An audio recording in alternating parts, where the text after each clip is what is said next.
Dès qu'on atteint 200, on commence le direct. Nous sommes à 195. Donc, Mustapha, toi qui viens de te connecter depuis le Gabon, là, partage rapidement le direct.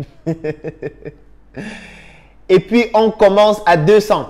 Comme je le disais, aujourd'hui, c'est une causerie intellectuelle. Ce n'est pas, on ne va pas parler de faits divers. On ne va pas parler des choses qui nous dépriment au quotidien. On va essayer d'utiliser le cerveau de manière utile. Voilà. Monsieur Patrick, comment tu vas? Toujours connecté. Stéphane depuis Ebolova, vraiment, Ebolova, c'est une ville qui a marqué ma vie parce que voilà, j'y ai passé plusieurs années, notamment à l'internat du lycée classique et moderne d'Ebolova, de la 3e jusqu'en terminale. Donc, j'en garde beaucoup de souvenirs. Je fais un coucou ici à tous les Boulous parce que Ebolova, c'est une ville formidable. Je recommande à tous ceux qui vivent au Cameroun de passer au moins un moment dans cette toute petite ville, très jolie, très propre. Vraiment, Ebolova, la belle comme Sang Milima, la belle aussi. Voilà. Donc, nous sommes 200. Aujourd'hui, on va causer. On va causer. Et lorsqu'on parle de causerie, ça veut dire qu'il y a une interaction entre les différentes personnes qui causent. Donc, ce qu'on va faire sera très simple. C'est que moi, je n'ai rien à dire. Tout ce que je vais faire, c'est que je vais interagir avec vous. Donc, le principe, il est tout simple.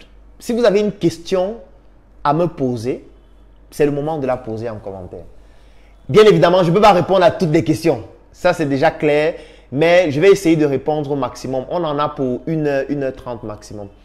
Donc, si vous avez une question me concernant la Startup Academy, concernant nos activités, vous concernant une problématique que vous avez, je vais essayer d'apporter des éléments de réponse en fonction de mes connaissances, en fonction de mon expérience. Et si ce que je dis n'est pas complet, les autres qui sont en train de suivre le direct pourront compléter avec leurs commentaires ou alors avec leurs interventions aussi. Donc, si quelqu'un a une question à poser, c'est le moment de la poser. Donc, je vous écoute. Je suis ouvert.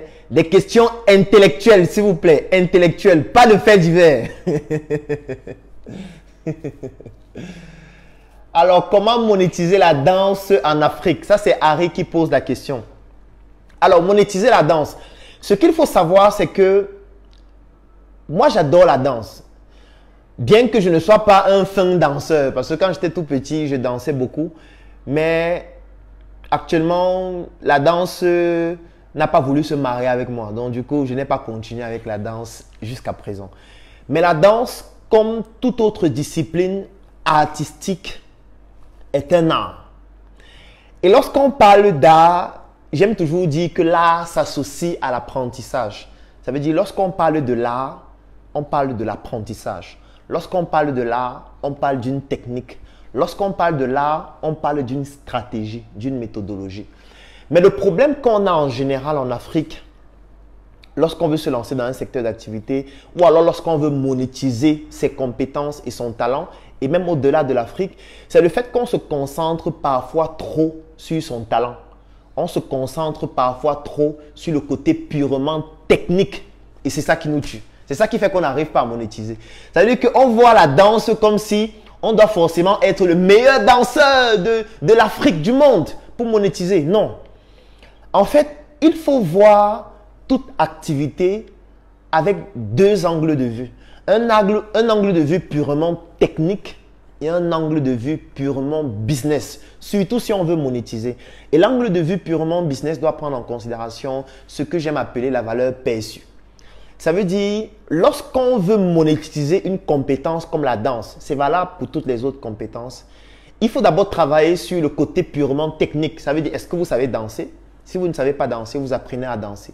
Si vous trouvez qu'apprendre à danser est compliqué, vous pouvez monétiser la danse avec d'autres personnes qui dansent. Vous n'êtes pas obligé de danser vous-même. Vous pouvez avoir une équipe de personnes qui dansent pour un projet que vous créez. Ça, c'est le côté purement technique. C'est-à-dire, je ne vais pas entrer dans les détails. Les styles de danse, le ndombolo, la rumba, les danses de salon, les danses africaines, etc. Ça, c'est le côté purement technique. Il faut le développer. Parce qu'aujourd'hui, nous sommes à une ère où il n'est plus possible de faire de la publicité d'un produit de mauvaise qualité. Aujourd'hui, c'est terminé avec Internet. Parce que si aujourd'hui, vous vantez un produit qui est de mauvaise qualité, les gens vont l'utiliser au début, mais après, ils vont prendre votre produit, ils vont le filmer, ils vont communiquer dessus pour dire qu'il est de mauvaise qualité et le produit ne pourra pas se développer. Donc, ça veut dire que le côté technique doit au moins être développé. Ça, c'est extrêmement important. Maintenant, il ne faut pas tomber dans le piège du perfectionnisme absolu. Ça veut dire, ce n'est pas parce qu'il faut développer le côté technique qu'il faut donc vouloir devenir le meilleur avant de se lancer. Non, vous n'avez pas besoin de devenir le meilleur. Vous avez besoin d'avoir un étalon de qualité qui permet à ce que les gens qui bénéficient de vos prestations trouvent que vous avez quelque chose de qualité, vous avez un contenu de qualité. C'est tout. Et si vous n'avez pas ce contenu de qualité, nous sommes à une ère où vous pouvez avoir accès aux personnes qui ont le contenu de qualité ou alors qui pourront vous vendre leur contenu de qualité pour que vous puissiez offrir une prestation de qualité. Donc ça, c'est un détail qui est extrêmement important. Donc vous devez d'abord travailler sur le côté purement technique, mais pas forcément vouloir devenir le meilleur. Parce que vouloir devenir le meilleur, parfois vous fait perdre du temps. Et quand vous perdez trop de temps, vous gâchez aussi votre capacité à pouvoir monétiser votre compétence. Deuxième chose, c'est maintenant le côté business. Et qui dit côté business, fait forcément intervenir la valeur perçue. Alors, dans la valeur perçue, c'est première chose, la visibilité. Vous devez travailler sur votre visibilité. Vous devez vous faire connaître. Vous ne pouvez pas vouloir monétiser votre compétence si on ne vous connaît pas. Donc, si vous savez danser ou alors si vous voulez monétiser la danse, première chose, essayez de vous faire connaître en tant que danseur professionnel. Et pour ça, pour vous faire connaître, aujourd'hui, on a Internet. Ça va dépendre de vous, de vos compétences, du style de plateforme que vous souhaitez utiliser ou de créer même votre propre plateforme. Mais il faut travailler sur votre visibilité. Ça veut dire qu'il faut communiquer sur votre danse.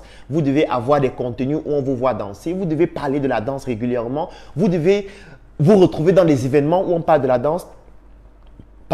Vous devez communiquer régulièrement sur la danse. En fait, il faudra que vous puissiez installer par votre saturation le fait que lorsqu'on parle de la danse, vous faites partie d'une référence.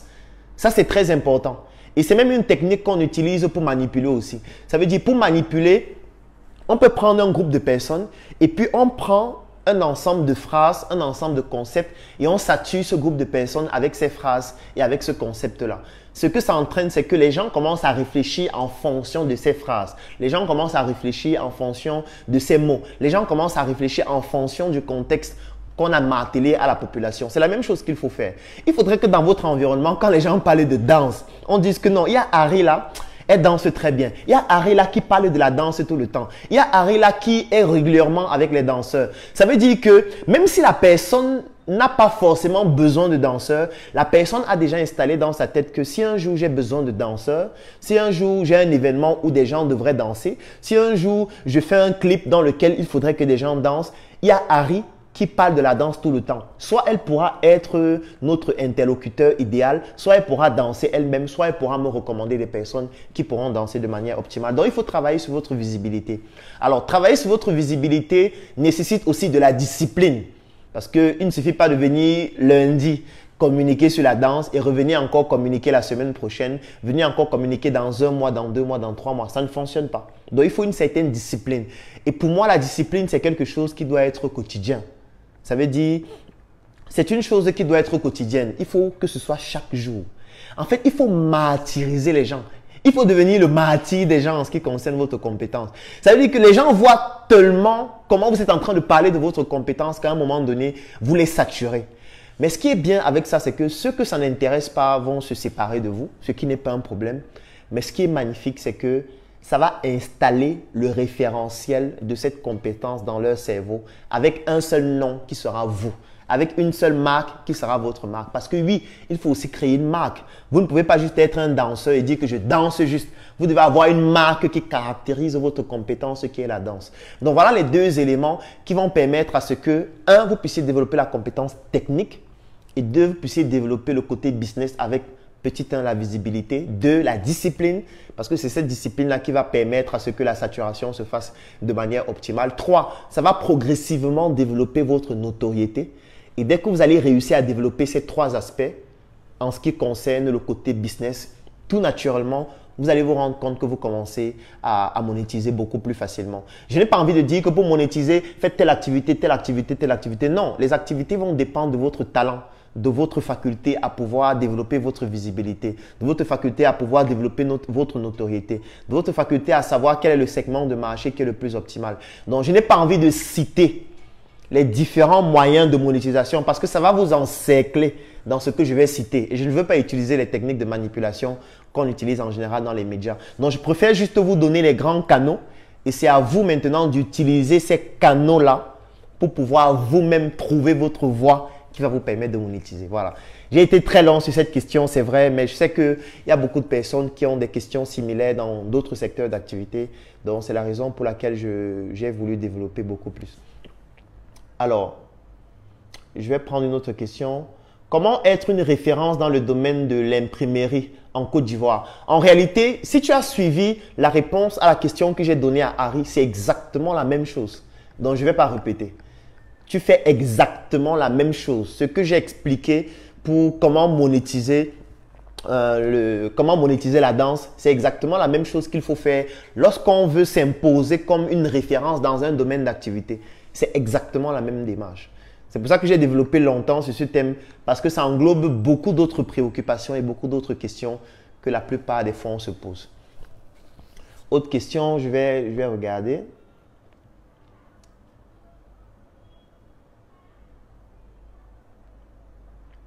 Alors, il y a Paul qui dit, Docteur Claudel Numbissi, en ce moment même, je suis en train de créer une start-up qui s'appelle Leader Startup, similaire à la vôtre Startup Academy.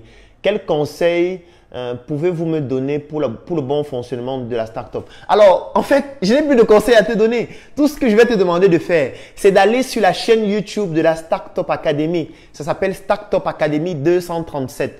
Quand tu vas arriver sur notre chaîne YouTube, tu vas voir une playlist. La playlist s'appelle le guide du membre de la Startup Academy. Et dans cette playlist, tu vas voir une série de près de 20 vidéos. Dans ces vidéos, nous expliquons en détail comment fonctionne la Startup Academy, comment nous avons créé la Startup Academy, comment est-ce que les membres de la Startup Academy fonctionnent, quels sont les avantages, comment est-ce que nous avons déployé la Startup Academy. En fait, c'est un ensemble de vidéos purement en profonde et en immersion dans l'univers Startup Academy que si vous souhaitez vous inspirer de ce qu'on fait, c'est le guide idéal. Et c'est parce que nous avons constaté que beaucoup de personnes nous posaient ces questions et même des membres de Startup Academy qui ne comprenaient pas exactement comment ça fonctionne, quels sont les avantages des membres, etc. Donc, nous avons décidé de produire ces vidéos. Donc, vous partez sur la chaîne YouTube de la Startup Academy.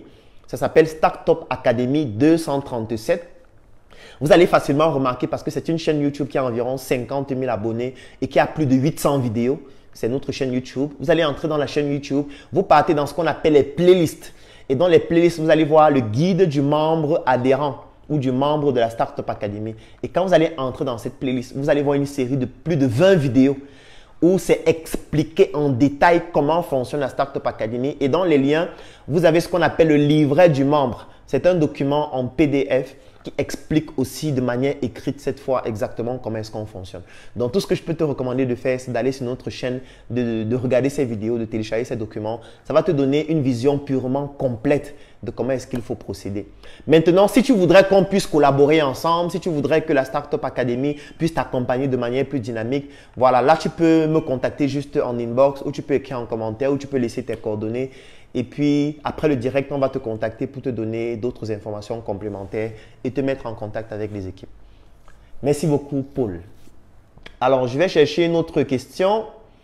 Comme je disais, c'est la causerie intellectuelle du dimanche, donc je réponds à vos questions. Parce que parfois, je n'ai pas l'opportunité de répondre à tout le monde en ligne parce que, voilà, il y a beaucoup de questions. Alors, je vois une autre question de Lucrèche Combo. Comment faire pour créer son réseau et influencer intellectuellement et avoir des revenus conséquents à travers notre idéologie? Parce que nous avons une idéologie qui consiste à conscientiser la jeunesse et nous avons déjà un noyau. Alors là, je vais te donner la même réponse. Donc, je te recommande d'aller sur notre chaîne YouTube Startup Academy 237.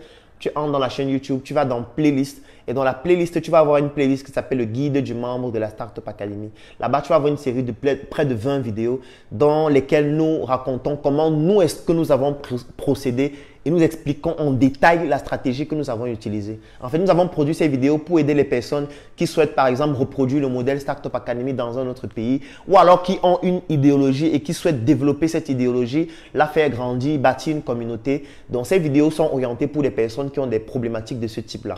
Donc, pour toutes les autres personnes qui sont en train de suivre le direct, si vous avez un projet, si vous souhaitez développer une communauté, si vous souhaitez créer un cercle d'influence, si vous souhaitez avoir une communauté à travers laquelle vous allez communiquer sur vos produits, développer vos prestations, etc.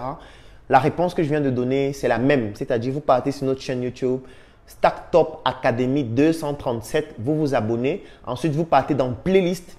Et dans Playlist, vous allez voir une playlist qui s'appelle le guide du membre de la startup et à l'intérieur de laquelle vous allez voir plus de 20 vidéos qui sont expliquées. C'est en chapitre. Vous allez voir chapitre 1, c'est quoi la Startup Academy, chapitre 2, quelles sont les caractéristiques des membres. Et en réalité, c'est notre expérience qu'on partage pour que ça puisse vous inspirer à vous aussi créer votre propre expérience. Parce que ce ne sera pas forcément la même chose qui va se produire pour vous. Mais je suis certain que dans ces vidéos, vous allez avoir suffisamment de contenu pour vous inspirer et pour ne pas commettre les mêmes erreurs que nous. Et ça, c'est très important pour pouvoir gagner en temps. Alors, je vais chercher une autre question. Alors, il y a Youssoufa qui demande de rappeler le thème. Il n'y a pas de thème. Le thème, c'est la causerie intellectuelle du dimanche. Et le principe est simple. Vous posez vos questions en commentaire et je vais y répondre tout simplement. Alors, vous êtes dans quel pays? Bon, ça, c'était une question qui était posée à Paul. Donc, il va répondre lui-même. Alors, Patrick pose la question qui est celle de savoir, je connais des gens de la diaspora qui ont ouvert des cliniques bien équipées au Cameroun, mais ont dû fermer faute de malades. Quels conseils pouvez-vous leur donner? Ça, c'est une question qui revient régulièrement. Ça veut dire, nous avons beaucoup d'Africains de la diaspora qui sont dans des pays comme l'Allemagne, qui sont dans des pays comme la France, qui sont dans des pays comme les États-Unis, comme le Canada, et qui parfois là-bas créent des associations. Des associations donc qui ont pour but d'aider l'Afrique. En général, c'est ça. Moi, j'en ai rencontré plusieurs, puisque j'en ai même travaillé avec plusieurs. Donc, qui créent des associations pour dire vraiment, nous, on veut aider l'Afrique. Vous savez, en Afrique, il n'y a pas les hôpitaux. En Afrique, il n'y a pas le plateau technique. En Afrique, les gens meurent parce qu'il n'y a pas les couveuses dans les hôpitaux, etc. Et qui font donc quoi? Qui vont donc récolter le matériel médical dans certaines structures hospitalières afin de venir en Afrique avec ce matériel pour aider les Africains. Globalement, c'est ça. Alors, d'abord, une petite parenthèse.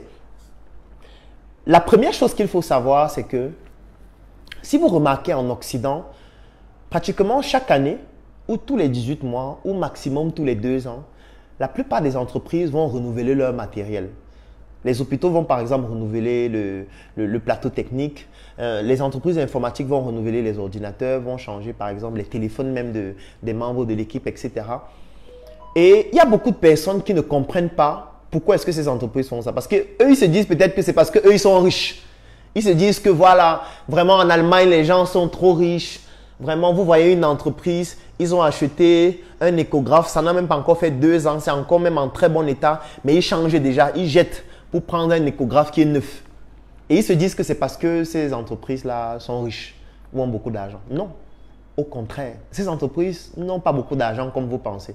C'est parce que c'est le meilleur moyen pour rester compétitif. Et là, je vais vous expliquer en vous prenant un exemple. Alors, je peux prendre l'exemple avec quoi? Je vais prendre l'exemple avec ce power bank. Alors, ça, c'est un power bank.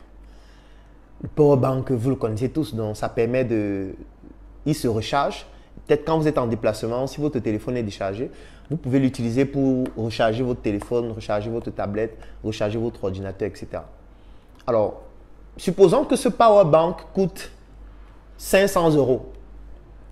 Vous l'achetez neuf en 2021 à 500 €. Alors, ce qui va se passer avec ce power bank, c'est quoi? C'est le fait que quand vous allez utiliser ce power bank pendant 1 an, pendant 1 an et demi, pendant 2 ans, à l'intérieur de ce power bank, il y a une batterie qui n'est pas éternelle.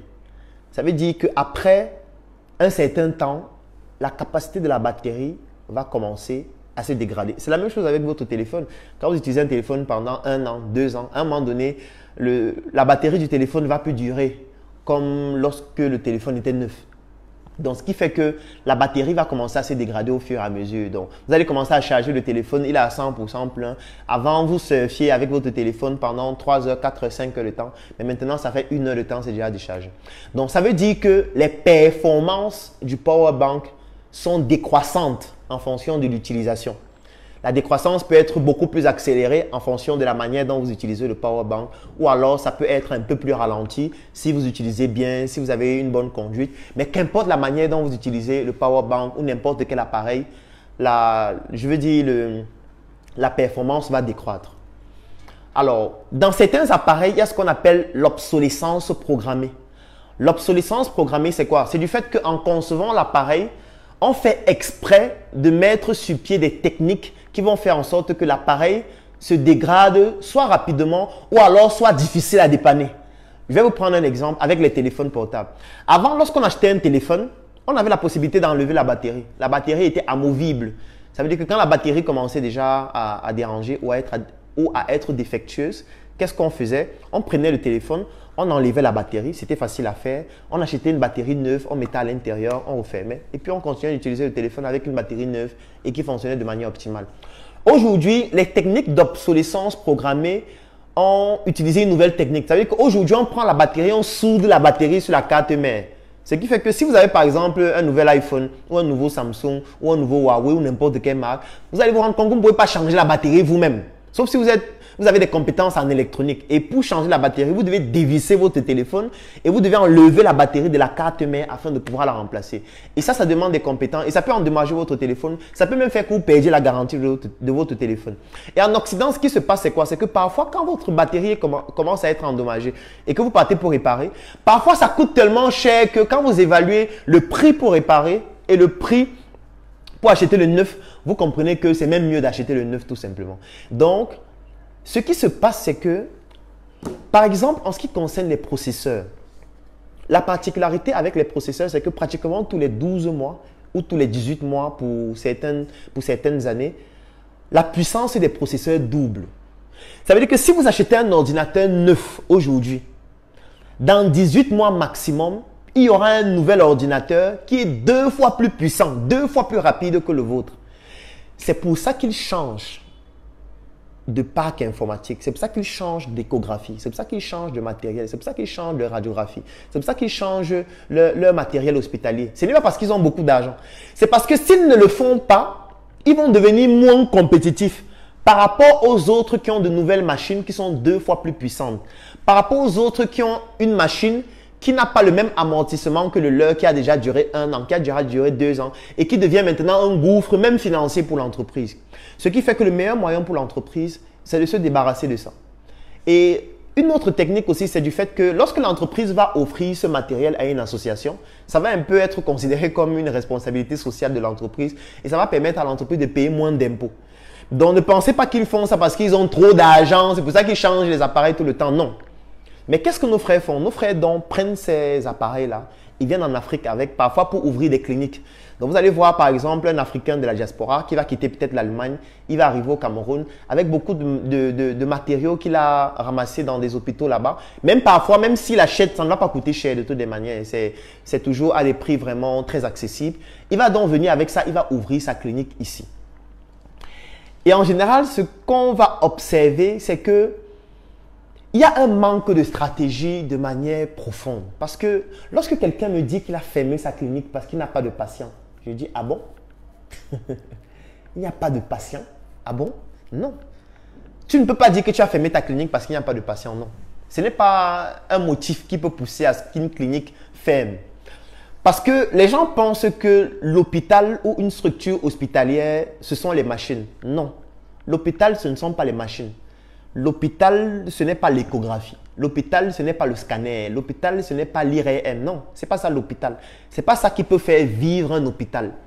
Et pour mieux comprendre que ce n'est pas ça qui peut faire vivre un hôpital, je vais raconter une expérience que j'ai vécue. Une fois, j'étais en stage à l'hôpital régional de Bafoussam lorsque je faisais 5e année de médecine. Et la particularité à Bafoussam, c'est que voilà, c'est dans la région de l'ouest du Cameroun. Et il y avait beaucoup de patients qui arrivaient à l'hôpital et qui étaient très âgés et qui ne parlaient pas français. Ça veut dire c'est un grand-père ou alors c'est une grand-mère qui va arriver à l'hôpital, mais qui ne parle pas français. Ça veut dire, elle va vous parler en langue. Et j'avais donc un collègue qui parlait très bien la langue locale. Et vous savez ce qui se passait? En fait, lorsque ces patients arrivaient à l'hôpital, ces patients voulaient que ce soit le médecin là qui les consulte. Pas parce que c'était le meilleur, pas parce que c'était le plus intelligent, pas parce que c'était celui qui récitait tous les livres du début jusqu'à la fin, non. Juste parce que c'était celui avec qui l'interaction était la meilleure. C'était celui dont ces patients étaient certains qu'il va mieux comprendre leurs problèmes. Et ce que ce collègue-là faisait même en général, c'était quoi? C'était que parfois, quand il finissait d'interagir avec le patient et qu'il avait bien compris le problème, parfois ce qu'il faisait, c'est qu'il partait voir un autre collègue qui est plus compétent pour lui dire, voilà, j'ai un patient qui a tel symptôme, tel signe, etc. Toi, tu penses à quoi? Et c'est parfois une autre personne qui donnait même le diagnostic. Et lui, il venait juste expliquer en langue que, en fait, tu souffres de ceci, voilà comment on va faire, etc. Pour faire comprendre que, à travers cette expérience, ce n'est pas le plateau technique qui fait l'hôpital. Ce n'est pas le matériel qui fait l'entreprise, non. Ce qui fait l'entreprise, c'est la ressource humaine au sein de l'entreprise. Ce n'est pas le matériel. Ce n'est pas la machine. Ce n'est pas l'échographie la plus performante qui va faire que les patients viennent chez vous. Les patients viendront chez vous par rapport à vous, pas par rapport au matériel. Ils viendront d'abord par rapport à vous. Maintenant, comme j'ai expliqué avec l'exemple de Harry tout à l'heure, bien évidemment, il y a deux choses qu'il faut toujours prendre en considération. Il y a le côté technique purement, et il y a le côté business qui comporte la valeur perçue avec la visibilité, avec la discipline, avec la notoriété, avec l'expérience client, avec la relation client. Dans le cadre hospitalier, on va parler de l'expérience patient, de la relation patient parce que c'est de la patientèle dont il s'agit. Donc, il y a deux aspects qu'il faut prendre en considération. Mais à l'hôpital, la particularité, et même d'ailleurs dans la plupart des entreprises, c'est qu'on vient pour le médecin. On vient pour le professionnel de santé avant de venir pour le plateau technique. La preuve, c'est que, et avec Internet, c'est encore fatal, c'est que aujourd'hui, les patients arrivent à l'hôpital, ils bénéficient d'une consultation et quand ils finissent la consultation, ils s'en vont dans un groupe sur Internet, ils publient que j'ai été consulté par tel médecin, vraiment, il est désagréable. J'ai été consulté par tel médecin, il parle mal aux patients. Ce qui fait que maintenant, les gens, avant d'aller se faire consulter, essayent de savoir, tu te fais consulter chez qui? Est-ce que tu peux me recommander un gynécologue? Est-ce que tu peux me... On ne demande pas quel est l'hôpital où il y a le plus de matériel pour mieux prendre en charge les patients. Non. On essaye de savoir, est-ce que tu peux me recommander quelqu'un qui va me suivre? Parce qu'au final, ce qui fait l'hôpital, c'est le professionnel de santé. Ce sont les professionnels de santé. C'est leur manière d'interagir avec le patient. C'est leur manière d'entretenir une meilleure expérience patientèle. C'est leur manière de créer la relation avec le patient pour comprendre qu'en réalité, la prise en charge commence après la consultation. Ce n'est pas lorsque la consultation se termine, on dit voilà le médicament que vous devez prendre et puis on donne l'ordonnance avant que ça s'arrête. Non, c'est là où la relation commence. C'est à ce moment qu'il faut créer la relation pour que cette relation puisse se transformer en un capital confiance qui va permettre à cette personne désormais de revenir systématiquement ou de systématiquement vous contacter en cas de problème ou encore mieux, de vous recommander à d'autres personnes. Donc moi, ce que je pourrais leur conseiller, c'est de comprendre que le côté technique est important, mais ce n'est pas le plus indispensable. Ce qui est indispensable, c'est cette relation que vous créez avec les patients. Parce que ce qu'il faut savoir, c'est que vous n'avez pas besoin d'avoir 8000 patients, 5000 patients.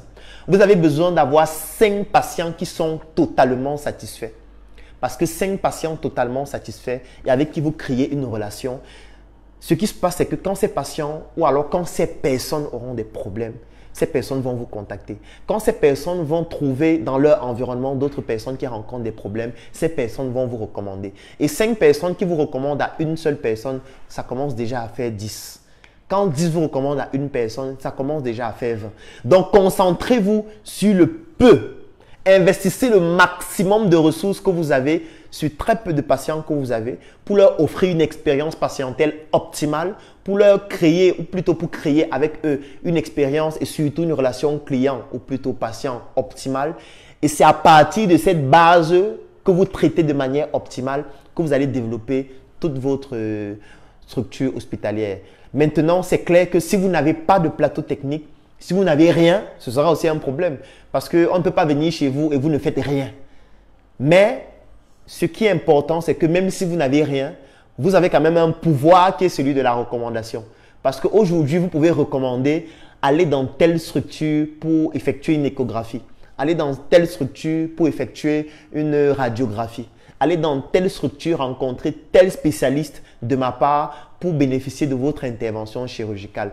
Parce que cette crédibilité et ce capital de recommandation-là, ça vaut plus que n'importe quelle machine que vous pouvez acheter dans votre structure hospitalière. Donc voilà le conseil que je peux leur donner. Donc ne mettez pas juste tout sur le côté technique parce qu'au final le patient ne sait même pas ce que c'est. Vraiment, le patient ne connaît pas toutes ces machines, tous ces appareils et tout ça. Le patient veut juste se rassurer que la relation qu'il a avec son professionnel de santé, c'est une relation de confiance qui lui permet de pouvoir se confier et de pouvoir comprendre qu'il est entre les mains de quelqu'un de professionnel et quelqu'un qui va prendre sa santé avec beaucoup de soin. Alors donc, bon, vous allez m'excuser si je prends beaucoup de temps à répondre aux questions. C'est parce que je sais qu'il y a beaucoup de réponses qui vont aider d'autres personnes qui ont des questions similaires. Donc, c'est pour ça que parfois, je prends beaucoup de temps à répondre à une question de manière générique pour que ça aide d'autres personnes. Parce que de toutes les manières, je ne pourrais pas individuellement répondre à toutes les questions totalement. Alors, il y a Abdel qui dit « Bonsoir, docteur. » Bon, entre parenthèses, mais marketing. Je ne sais pas pourquoi. Quelle technique adopter pour mieux vendre à des personnes intellectuelles, par exemple au bureau, dans mon quartier, le Tchad? Alors, Abdel, je ne comprends pas bien ta question. Donc, si tu peux mieux la reformuler, ça va me permettre de bien comprendre exactement ce que tu veux dire. Donc, essaye de reformuler ta question, s'il te plaît. Alors, entre-temps, il y a Thérèse qui dit « Comment garder la connexion entre les synapses afin d'éviter les fuites de mémoire ?» Alors, je l'ai déjà expliqué plusieurs fois et j'en parle même dans l'une de mes formations qui s'appelle « Apprendre à apprendre ». Parce que moi, j'estime qu'on ne devrait pas prendre un enfant, mettre cet enfant à l'école, commencer à lui donner des livres, des documents et lui dire il faut lire, il faut étudier sans lui expliquer comment son cerveau fonctionne. Alors que même ses parents ne connaissent pas comment son cerveau fonctionne. Alors que ses parents n'ont même pas la notice du cerveau pour lui montrer ou plutôt pour utiliser des techniques qui vont lui permettre de retenir de manière efficace.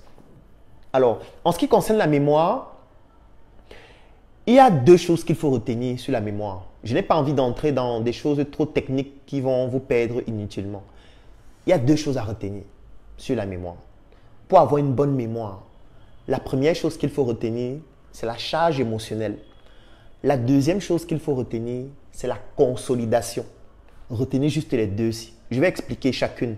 Mais retenez que pour avoir une bonne mémoire, il y a la charge émotionnelle et il y a la consolidation. Je vais commencer par la charge émotionnelle.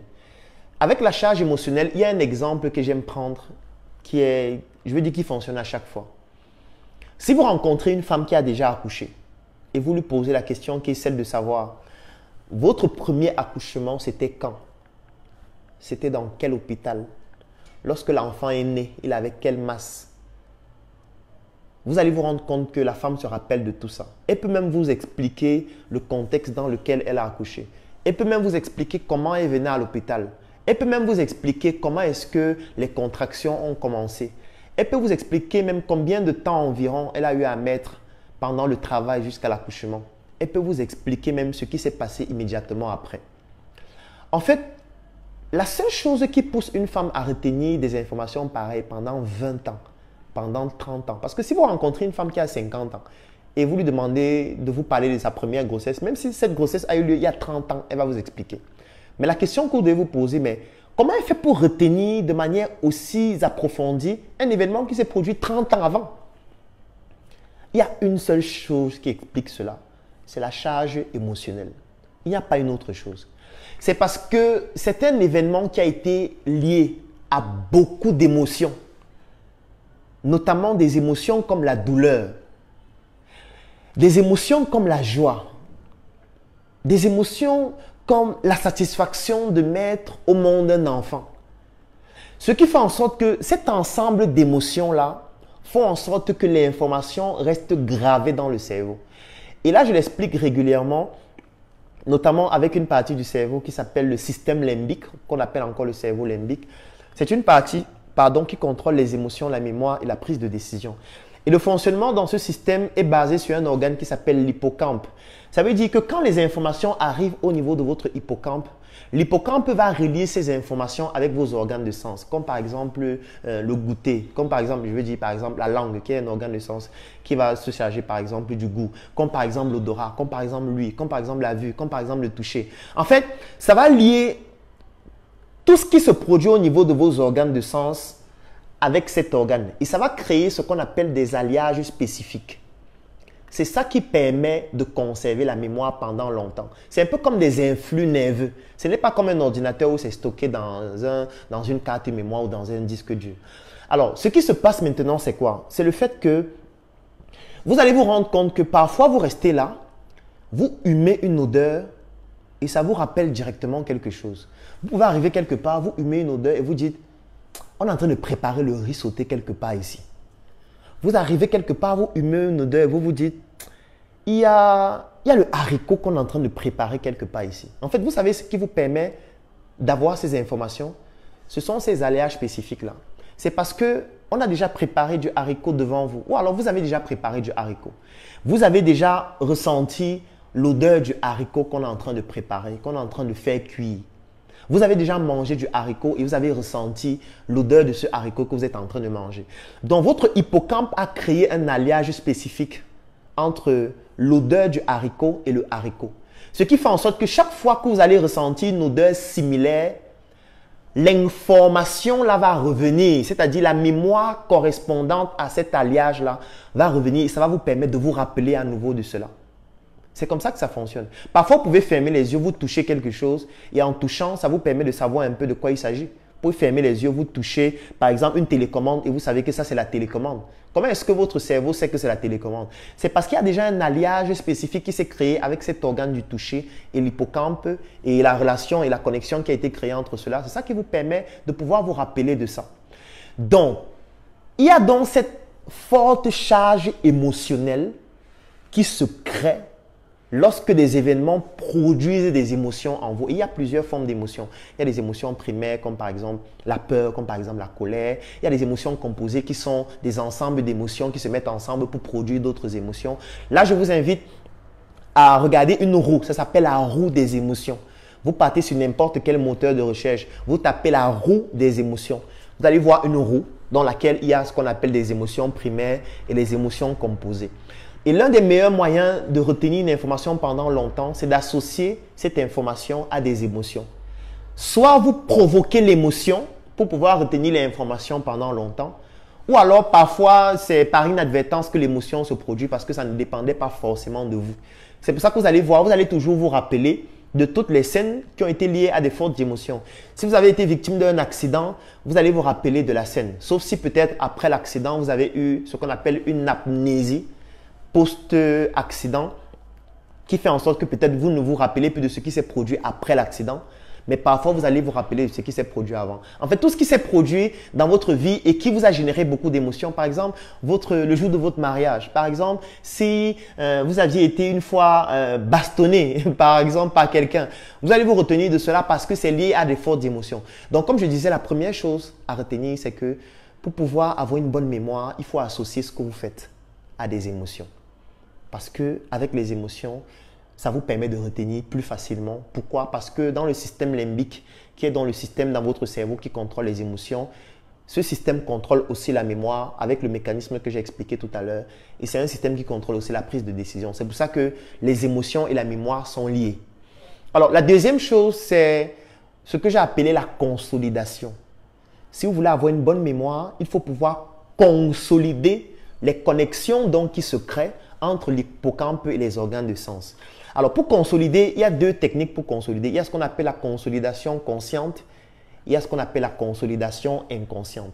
Alors, la consolidation consciente, c'est par exemple quoi? C'est par exemple du fait que vous voulez lire ce livre. Alors, ce livre s'appelle Le Grand Livre de la Vente. C'est un très bon livre que je vous recommande. Le Grand Livre de la Vente. Alors, c'est un livre qui fait 683 pages. 683 pages. Vous décidez de lire ce livre. La consolidation consciente, comment est-ce que ça fonctionne si vous voulez retenir les informations qu'il y a dans ce livre? Ce n'est pas de prendre le livre et de lire jusqu'à la fin. en 2 jours, 3 jours et de dire j'ai fini ce livre et de vous vanter sur Internet en disant oui, le grand livre de la vente là, oui, j'ai lu ça, oui, c'est un livre vraiment, le livre de Nicolas Caron là, c'est un très bon livre, j'ai lu ça entièrement, c'est très pertinent. Et voilà, il parle du marketing à l'intérieur, il parle de la vente, il parle de la communication, etc. En fait, la seule chose que vous allez retenir de ce livre, c'est le souvenir que vous avez lu. Si vous procédez comme ça. Vous allez juste vous souvenir que vous avez lu ce livre. Mais vous ne pourriez pas vous rappeler de manière profonde et approfondie des connaissances magnifiques qu'il y a à l'intérieur parce que vous n'utilisez pas de manière optimale la consolidation consciente. Alors, comment est-ce que ça s'utilise, la consolidation consciente, avec l'exemple du livre? Alors, vous prenez un livre comme celui-ci. Vous regardez le nombre de pages. Je vous ai dit c'est 683 pages. Vous vous donnez un objectif par rapport à la lecture de ce livre. Vous vous dites par exemple, ok, j'ai envie de lire ce livre, par exemple, en 30 jours. Il faudrait que je finisse la lecture de ce livre en 30 jours. Alors, je vais faire le calcul. Je vais prendre la calculatrice. Je vais taper le nombre de pages du livre. Le livre, je vous ai dit, c'est 683. Donc, je tape 683 et je vais diviser par 30 jours. Ça me donne 22,76. On peut dire 23 pages. Ça veut dire que vous devez lire 23 pages de ce livre par jour pendant 30 jours afin de pouvoir finir le livre en 30 jours. Alors, comment est-ce que ça fonctionne? Vous décidez que vous allez lire tous les jours entre 5h et 5h30. C'est un exemple. C'est à vous de décider. Ça peut être le matin, ça peut être pendant la journée, ça peut être le soir, ça peut être au coucher. Ça dépend de vous. Vous décidez de lire, par exemple, entre 5h et 5h30. Ça veut dire entre 5h et 5h30, vous vous levez à 5h, vous lisez 23 pages. Dès que vous arrivez à la page 23, vous pliez le livre. Vous savez que vous pliez la page qui est au niveau de la page 23 parce que vous avez fini. Vous vous arrêtez là. Dès que vous finissez, vous prenez un bloc-notes. Vous avez votre bloc-notes. Le bloc-notes, il peut être physique, il peut être électronique. Ça peut être un bloc-notes sur votre téléphone. Vous prenez un bloc-notes. Dans votre bloc-notes, vous allez faire quelque chose. Vous allez prendre des notes en lisant. Alors ça dépend de tout un chacun. Il y a des personnes qui savent prendre des notes en lisant. Il y a des personnes qui prennent des notes après avoir lu. Ça va dépendre de vous. Il n'y a pas une technique qui est forcément meilleure que l'autre. Ça dépend de ce qui vous convient le mieux. Alors, vous prenez donc un bloc-notes. Ça peut être que vous avez le bloc-notes avec le livre et vous prenez les notes au fur et à mesure. Ou alors, vous faites un résumé à la fin. C'est que vous allez prendre votre livre. Vous allez mettre jour 1. Jour 1, vous faites un résumé de ce que vous avez lu des 11 pages. Parce que quand on lit un livre, le but n'est pas de retenir par cœur. Il faut bannir ça. Ça veut dire, retenez ce que je viens de dire ici. Il faut bannir définitivement de votre cerveau qu'il faut retenir par cœur. Ça ne sert à rien de retenir par cœur. Ça vous sature le cerveau inutilement. Inutilement. Arrêtez de retenir par cœur. Ça ne sert à rien. Ça ne sert absolument à rien de vouloir retenir par cœur. C'est l'une des choses même qui crée des trous de mémoire, inutilement. Parce que votre cerveau va commencer à apprendre par la rétention par cœur. Ce qui fait que si vous oubliez un seul mot, vous allez oublier tout l'algorithme de ce que vous avez retenu. Et ce n'est pas pertinent. Ça ne sert absolument à rien de retenir par cœur. Donc, quand vous avez lu les 23 pages, vous devez pouvoir faire un résumé de ces pages en vos propres mots. Ça veut dire que vous allez noter les points clés que vous avez retenus. Et en vos propres mots, vous faites un résumé des 11 pages, ou plutôt des 23 pages. Et dès que vous avez fait ça, vous notez le temps que ça vous a pris pour lire. Ça, c'est très important. Ça veut dire que quand vous commencez à lire, vous mettez directement un chrono. Le chrono, ça peut être sur votre montre, si vous avez une montre connectée. Ça peut être sur votre téléphone. Ça peut être sur un chronomètre. Ça dépend de ce que vous avez pour faire le chrono. Vous mettez un chrono et vous dites, OK, le jour 1, j'ai lu pendant 30 minutes mes 23 pages. Et voilà le résumé. C'est bon. Vous pouvez, cet objectif de la journée, il est atteint. C'est-à-dire que dans votre to-do list, vous considérez que voilà, l'objectif lecture, du moins de ce livre, est terminé. Le lendemain, vous vous réveillez encore à 5 heures. Avant de lire les 23 prochaines pages, vous relisez le résumé du jour 1. C'est-à-dire que vous allez prendre le résumé du jour 1, vous le relisez. Et dès que vous finissez de lire le résumé du jour 1, vous essayez de bien comprendre à nouveau ce que vous avez lu le jour 1. Et dès que vous avez fini de le faire, vous prenez votre livre, vous arrivez à la page que vous avez pliée, vous dépliez et vous continuez à lire 23 autres pages. Dès que vous lisez encore 23 autres pages, vous faites la même chose, vous pliez. Vous faites le même exercice dans votre bloc-notes et c'est un objectif atteint pour la journée. Vous le faites pendant 30 jours. Et c'est à ce niveau qu'on va donc voir ceux qui sont disciplinés. Parce que la discipline consiste donc à le faire chaque jour sans sauter.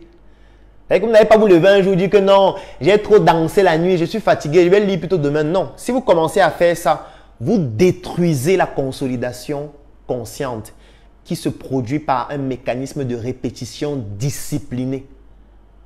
Vous le faites chaque jour pendant 30 jours. Parfois, ça peut arriver que vous n'avez pas pu lire peut-être à 5 heures. Oui, ça peut arriver. Vous remettez à une autre heure de la journée. Ça peut être plutôt le soir, ça peut être plutôt le matin. Ça peut être à n'importe quel moment, mais vous devez absolument le faire pendant les 30 jours. Maintenant, pour des raisons de force majeure, ça peut arriver qu'un jour, vraiment, vous n'avez pas pu lire. Ça peut arriver. Peut-être vous êtes malade ou alors peut-être vous avez eu vraiment quelque chose de grave qui vous a empêché de lire. Ce n'est pas grave. Vous allez juste prendre le jour où vous auriez dû lire. Vous mettez la raison qui vous a empêché de lire. C'est tout simplement ça. Et le jour prochain, vous continuez. À la fin des 30 jours, vous faites une évaluation. Je m'étais donné un objectif qui était celui de lire les 683 pages en 30 jours. Qu'est-ce que j'ai atteint comme objectif? Vous prenez votre bloc-notes et vous faites le calcul. En 30 jours, j'ai lu tel nombre de pages. En 30 jours, j'ai fait tel nombre de résumés. En 30 jours, mon temps de lecture moyen était de tel. Pour calculer le temps de lecture moyen, c'est simple.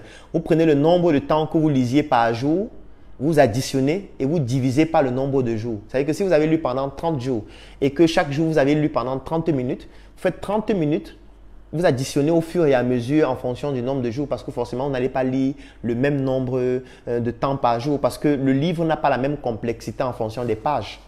Parce qu'il y a des pages qui sont plus compliquées à comprendre que d'autres.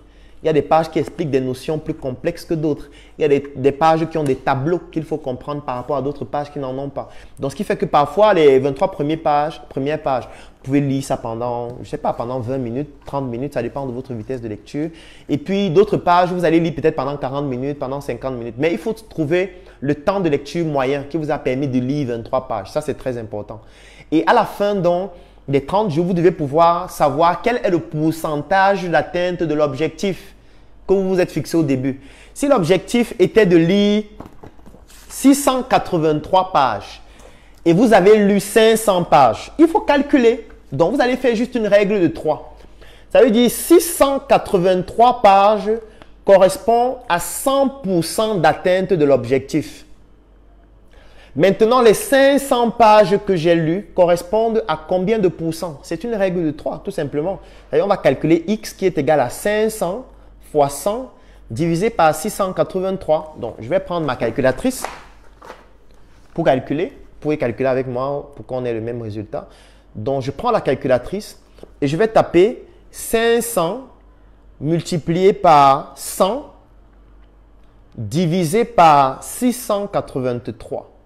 Alors, ça me donne 73,20. Donc, X est égal à 73,20%. Donc, en 30 jours, en ayant lu 500 pages, vous avez atteint 73,20% de l'objectif que vous vous étiez fixé au début des 30 jours. Mais c'est un objectif qui est intéressant. C'est-à-dire que si vous avez un objectif de 683 pages à lire, et que vous avez pu lire 500 pages, ce qui représente 73%. Mais j'ai envie de dire, si c'était un étudiant dans une salle de classe, il aurait eu une très bonne note. Ça veut dire, vous ne devez pas vous blâmer parce que vous n'avez pas atteint l'objectif. Par contre, vous devez mesurer votre atteinte de l'objectif. Ça, c'est très important. Vous devez pouvoir savoir, j'ai atteint combien % de l'objectif dans le délai de temps que je m'étais fixé. Parce que c'est ça qui va vous permettre de vous améliorer. Comme j'aime souvent dire, on n'améliore pas ce qui ne se mesure pas. Tout ce qui ne se mesure pas ne s'améliore pas. Donc, ne faites aucune action sans mesurer. Ce n'est pas pertinent. Si vous devez lire, il faut mesurer. Parce qu'après ça, vous allez aussi mesurer le temps moyen de lecture. Si votre temps moyen de lecture, c'est 30 minutes. Si vous avez 30 minutes de temps moyen de lecture, vous devez évaluer en un mois, c'est-à-dire en 30 jours, si c'est le cas de figure de ce qu'on vient de faire. Ça vous a pris combien d'heures de lecture?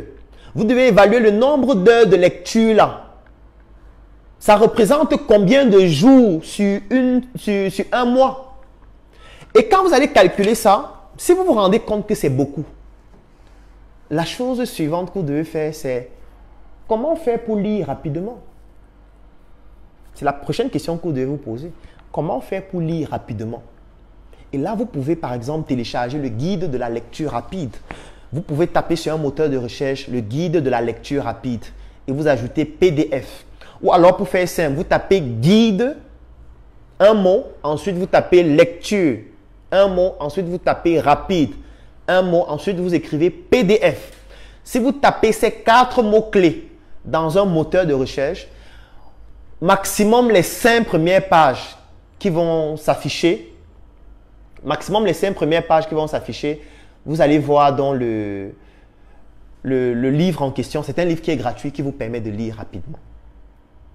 C'est de ça qu'il s'agit. Parce que là, vous allez comprendre que vous avez besoin d'apprendre à lire plus rapidement. C'est lorsqu'on fait ce type d'exercice qu'on comprend l'importance de se former. Parce que quand vous ne faites pas ça, vous avez l'impression que se former ne sert à rien. Mais quand vous allez faire ça, vous allez vous rendre compte que, mais attends, si je dois être aussi lent, parce que si vous vous rendez compte que vous lisez 23 pages en 1 heure ou en 2 heures, ce qui est trop long, ça veut dire que vous ne pourriez pas lire beaucoup de livres.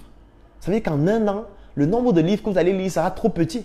Parce que vous n'avez pas que les livres à lire, vous avez beaucoup d'autres choses à faire.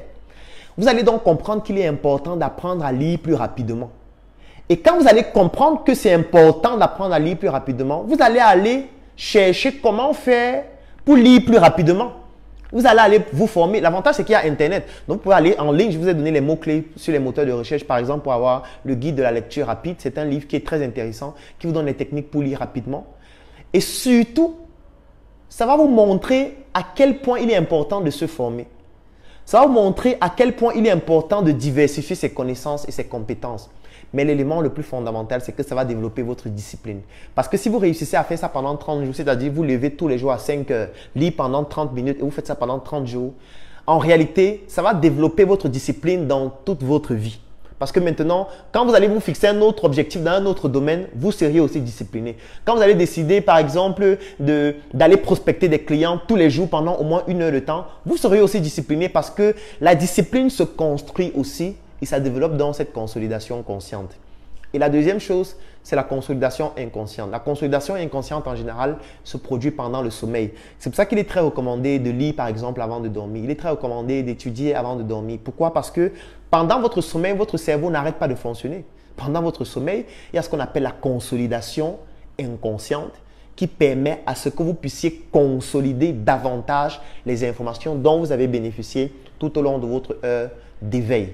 Donc, voilà donc les 2 techniques fondamentales à retenir pour avoir une mémoire optimale. Donc, 2 choses à retenir, c'est la charge émotionnelle et la deuxième chose, c'est la consolidation. Il y en a 2, consciente et inconsciente. Voilà.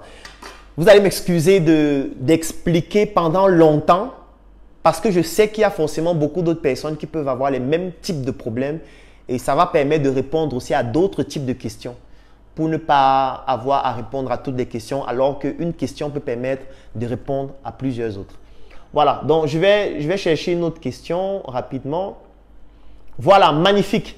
Il y a Lisa Ngondo qui a partagé le livre en question en commentaire. Donc, regardez dans les commentaires, vous allez voir Lisa Ngondo qui est même une super fan. Chapeau à toi, Lisa. Elle a partagé le livre. Donc, vous cliquez juste sur le lien qu'elle a mis en commentaire. Ça s'appelle le guide de la lecture rapide PDF. Vous téléchargez. C'est un livre qui est magnifique, qui vous permet d'apprendre à lire rapidement. Alors, je vais chercher une autre question. Alors, bonsoir docteur. ma question était simple. Quelle technique à adopter pour mieux vendre notre produit hors ligne? Ça, c'est une très belle question. Quelles sont les techniques à adopter pour vendre un produit hors ligne? Entendez par hors ligne en dehors d'Internet. C'est-à-dire, vous n'êtes pas sur Internet et vous voulez vendre un produit. Comment faire? Ce qu'il faut savoir, c'est que la vente, c'est un art. Je ne sais pas pourquoi les gens n'aiment pas vendre. Ou les gens parfois ont honte de vendre. Il y a des gens qui ont honte de vendre. Je suis sûr que parmi vous qui suivez ce direct, il y a des gens qui ont honte de vendre. Quand on dit que tu es un vendeur, ça leur fait mal. C'est comme si c'est une injure. Ils se disent non, je ne vends pas. Non, comment tu dis que je vends? Non, je ne vends pas. Moi, je ne suis pas dans les trucs de vente là. C'est Claudel sur Internet qui fait les trucs qu'il vend. C'est un marmailleur. Moi, je ne vends pas. Moi, je suis un homme simple. La vente, c'est vital. La vente, c'est un art. La vente est tellement magnifique que je recommande à toute personne d'essayer au moins de vendre. Même si c'est une fois durant votre vie, il faut essayer de vendre. C'est tellement beau, la vente. Comment vendre hors ligne? Ça, c'est une très belle question. Aujourd'hui, notamment ce matin, je suis allé faire mon sport comme je le fais chaque matin. Je me lève chaque matin et je m'en vais faire sport. En général, c'est à 6 heures. Et je fais au moins 2 à 3 heures de sport par jour. Chaque jour, du lundi à dimanche. Alors, aujourd'hui, quand j'étais en train de faire sport, je suis passé devant une église. Et c'était une église catholique. Et autour de cette église, il y avait beaucoup de personnes qui vendaient des produits. Il y avait des gens qui vendaient des beignets. Il y avait des gens qui vendaient de la sucette. Il y avait des gens qui vendaient des jus. Il y avait des gens qui vendaient des chapelets. Il y avait des gens qui vendaient toutes sortes de produits. Et moi, c'était une très belle remarque. Pourquoi? Parce que, étant donné que je fais sport chaque jour, ça me permet de comprendre le comportement sociologique des personnes qui vendent à côté de cette église. Parce que je passe devant cette église tous les jours. Et lorsqu'il n'y a pas la messe, ces gens qui vendent ne sont pas là. Mais aujourd'hui, dimanche, il y en avait plus de 30 qui étaient autour de l'église et qui vendaient. Vous comprenez directement pourquoi ces personnes sont là dimanche. Ces personnes sont là dimanche parce qu'il y aura le trafic dimanche. Du moins, le trafic dimanche sera beaucoup plus important qu'en semaine. Qu'est-ce que ça signifie? Parce que le dimanche, en général, dans les églises catholiques, il y a plusieurs messes. C'est-à-dire qu'il y a la messe, par exemple, je prends peut-être un exemple. Quand j'étais servant de messe à l'église Christ-Roi de Tinga, c'est à Yaoundé, la capitale du Cameroun. Et le dimanche, il y avait 5 messes. Il y avait une messe à 6 heures, il y avait une messe à 8 heures, il y avait une messe à 9 heures, il y avait une messe à 11 heures, il y avait une messe à 18 heures. Et vous voyez que c'est une église qui peut prendre plus de 500 personnes. Donc, imaginons seulement que pour les 5 messes-là, l'église soit pleine. Ça fait 500, 1000, 1500, 2000, 2500. Ça fait 2500 personnes qui vont se retrouver à l'église ce même jour. Alors qu'on n'a pas ce même nombre en semaine. Parce qu'en semaine, il y a aussi l'église en semaine, mais il y a moins de personnes que le dimanche. Parce qu'en semaine, parfois, l'église, c'est très tôt le matin. Mais le matin, parfois, très tôt, il peut avoir, prenons même seulement 500 personnes. Mais c'est inférieur à dimanche où on a 2500 personnes. Donc, vous voyez que vendre dans cet endroit-là, le dimanche, est plus intéressant que de vendre lundi, ou mardi, ou mercredi, ou jeudi, ou vendredi, ou samedi. Ça veut dire que pour vendre en ligne, l'une des techniques à utiliser, c'est de chercher les endroits où il y a le trafic. C'est simple. Vous cherchez un endroit où il y a un trafic important de personnes et vous partez là-bas. Proposez votre produit. Juste comme ça d'abord. N'essayez même pas de trop réfléchir. Est-ce que ceux qui sont là-bas seront intéressés, machin? Attention, on parle quand même de 2500 personnes. C'est-à-dire que même si vous vendez n'importe quoi, la probabilité qu'il y ait au moins certaines personnes parmi ces 2500-là qui achètent vos produits est très importante. Donc, vous ne perdez rien à essayer. Ça vous coûte quoi? De prendre, je veux dire, 6 heures de temps de votre journée, d'aller vous asseoir devant l'église. Ce n'est qu'un exemple que j'ai pris de l'église. Et ça peut être un autre endroit où il y a du trafic. De vous asseoir dans cet endroit et de proposer vos produits et d'attendre. Vous attendez jusqu'à 18h30, 19h quand l'église finit et vous rentrez. À la fin de la journée, qu'est-ce que vous faites? Vous évaluez. Vous évaluez. Il y a combien de personnes qui sont venues devant moi, pour me proposer ou alors pour me demander le prix de mon produit? Ça, il faut noter. Très, très important. Tout ce qui ne se mesure pas ne s'améliore pas. Donc, vous avez déjà retenu la première technique pour vendre hors ligne, c'est d'identifier des endroits où le trafic est important. C'est la première technique. Dès que vous avez identifié un endroit où le trafic est important, deuxième chose à faire, il faut évaluer le comportement des personnes qui sont dans cet endroit par rapport à votre produit. Ça veut dire, si vous avez mis 5 heures de temps dans cet endroit, vous regardez en 5 heures de temps, il y a combien de personnes qui se sont intéressées à mon produit? Combien? Vous dites peut-être, vous calculez. Et chaque fois que quelqu'un vient vous voir, le produit, si ça coûte combien? Le produit, si, je ne dis pas les gens qui achètent, je demande juste les gens qui s'intéressent à votre produit. Vous essayez de calculer le nombre de personnes. Si vous calculez, vous vous rendez compte qu'en 5 heures de temps, il y a 100 personnes qui ont demandé des informations concernant votre produit. Vous dites, OK, en 5 heures de temps, j'ai eu 100 personnes qui ont demandé des informations sur mon produit à cet endroit où il y a le trafic très important. Et on peut évaluer un peu ce trafic-là. Pourquoi? Parce qu'il suffit, je vous ai par exemple évalué le trafic tout à l'heure avec l'église. On prend la capacité de l'église, on voit le nombre de fois qu'il y a la messe par dimanche, on multiplie juste et puis ça nous donne, ça ne va pas donner un chiffre exact, ça je suis d'accord, mais ça vous donne une approximation. Mais ce qui est plus important, c'est le nombre de personnes qui s'intéressent à votre produit. Vous avez eu 100 personnes en 5 heures. Deuxième chose, sur les 100 personnes, combien ont acheté? Très important. Vous avez 20 qui ont acheté. Alors, les 100 personnes-ci, c'est eux qu'on appelle des prospects. On les appelle des prospects. Les 20 qui ont acheté, on les appelle des clients. Donc, en 5 heures de temps, vous avez eu 100 prospects et 20 clients. Maintenant, il y a un calcul qu'on va faire. Le calcul s'appelle le taux de conversion. C'est-à-dire, lorsque j'ai 100 personnes ou lorsque j'ai X personnes qui s'intéressent à mon produit, combien achètent? Le taux là, on va le calculer. Et ça se calcule très facilement. C'est une règle de 3. Ça veut dire, on a 100 qui ont acheté mon produit, c'est-à-dire on a 100 prospects. Ça représente 100%. Parce que si 100 personnes demandent des informations sur votre produit et les 100 achètent, ça veut dire que vous avez un taux de conversion de 100%. Donc 100 prospects représentent 100% de taux de conversion. Maintenant, j'ai eu 20 clients. 20 clients représentent un taux de conversion de combien? De X. C'est la même règle de 3 que ce qu'on a fait tout à l'heure. Je vais calculer X qui sera donc égal à 20 clients fois 100% du taux de conversion divisé par 100. Bon, c'est facile. On va juste barrer les 100 et ça donne 20. Donc, ça veut dire qu'on a un taux de conversion de 20%.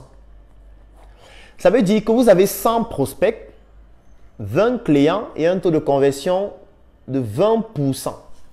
Ces statistiques sont extrêmement importantes pour la suite. Parce que la suite, c'est quoi? La suite maintenant en 3, c'est de faire une étude sociologique des 20 clients.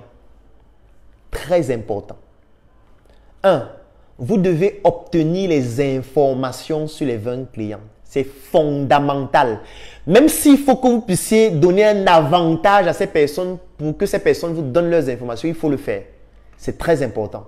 Quand je dis les informations, c'est par exemple le numéro de téléphone, c'est par exemple l'adresse email, c'est par exemple l'identifiant sur un réseau social, etc. Alors, vous allez dresser ce qu'on appelle le profil sociologique ou socio-démographique de ces personnes. C'est fondamental. Vous devez étudier le profil complet des personnes qui ont acheté votre produit. Ça veut dire quoi? Sur les 20 clients, vous devez essayer de savoir, sur les 20 clients, il y a combien d'hommes et combien de femmes? Ça, il faut le savoir. Sur les 20 clients, ce sont des jeunes, ce sont des enfants qui demandent à leurs parents d'acheter, ou alors ce sont des parents, ou alors ce sont des personnes qui achètent pour aller offrir à une autre personne, ou alors ce sont des personnes âgées. il faut savoir pourquoi les gens achètent et quel est le profil des personnes qui achètent. Quelle est la tranche d'âge des personnes qui achètent. Quel est le sexe des personnes qui achètent. Quel est le quartier des personnes qui achètent. Il faut le savoir. Les personnes qui ont acheté là sont beaucoup plus dans quel quartier. Ces quartiers-là font partie de quel standard. Est-ce que c'est des quartiers de riches? Est-ce que c'est des quartiers populaires? Est-ce que ce sont des quartiers difficiles? Il faut le savoir. Il faut savoir si les personnes qui ont acheté sont des consommateurs du produit ou alors sont juste des clients qui ne sont pas consommateurs. Alors, comment faire la différence? Quelqu'un peut être un client, mais il n'est pas un consommateur. Pour faire la différence, il faut juste prendre l'exemple, par exemple, avec un nouveau-né. Un nouveau-né, lorsque sa mère achète les couches, ce n'est pas pour que sa mère porte les couches elle-même, elle achète pour son nouveau-né. Ça veut dire que lorsque vous avez les couches que vous vendez, le client, c'est la mère ou le parent, et le consommateur, c'est le nourrisson, ou le nouveau-né, ou l'enfant. Vous voyez la différence qu'il y a entre le consommateur et le client. Ça veut dire que si vous vendez les couches, vous vous adressez aux parents pour que les parents achètent pour leurs enfants. Vous ne vous adressez pas aux enfants, ou aux nourrissons, ou aux nouveau-nés. Maintenant, il peut y avoir des produits où le client est aussi le consommateur. Par exemple, moi, je peux aller acheter le chocolat Choco de Startup Food, qui est une industrie de la Startup Academy. Et j'achète le chocolat et je consomme moi-même. Vous savez que dans ce cas de figure, je suis le client et je suis en même temps le consommateur. Maintenant, il y a des cas de figure où le consommateur, c'est un enfant qui n'a pas les moyens pour acheter, mais on va quand même s'adresser au consommateur parce que le consommateur va contraindre le client qui est le parent d'acheter. Par exemple, je peux vendre des jouets, mais en vendant les jouets, je m'adresse aux enfants, je ne m'adresse pas aux parents.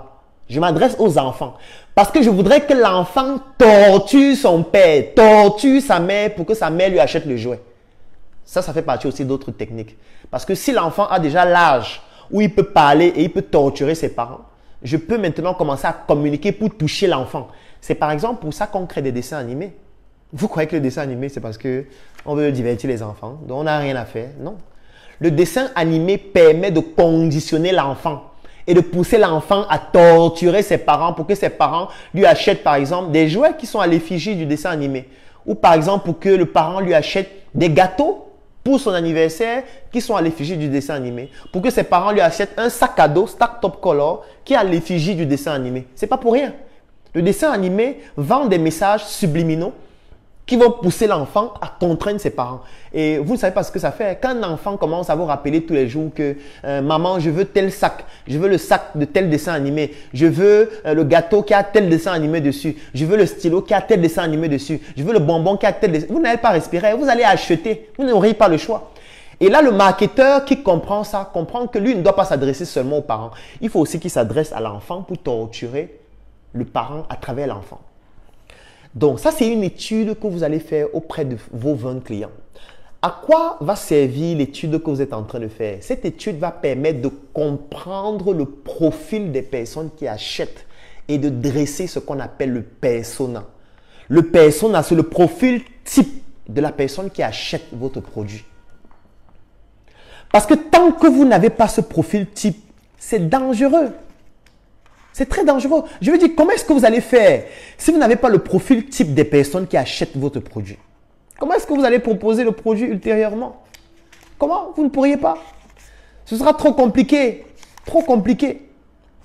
Il faut que vous puissiez définir exactement quel est le profil type. L'avantage de comprendre le profil type, c'est du fait que désormais, ça va vous permettre de cibler les endroits où vous allez aller proposer vos produits. Vous n'allez plus aller dans des endroits au hasard. Vous n'allez plus aller dans n'importe quel marché. Vous n'allez plus aller dans n'importe quel quartier.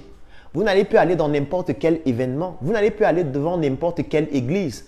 Quand vous allez comprendre le profil des personnes qui achètent, vous allez maintenant aller où ces personnes se trouvent en nombre beaucoup plus important parce que ça va augmenter votre taux de conversion et augmenter vos ventes.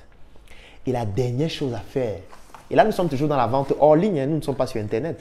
La dernière chose à faire, c'est d'analyser vos personnes, ou du moins les personnes qui sont autour de vous et qui vendent aussi.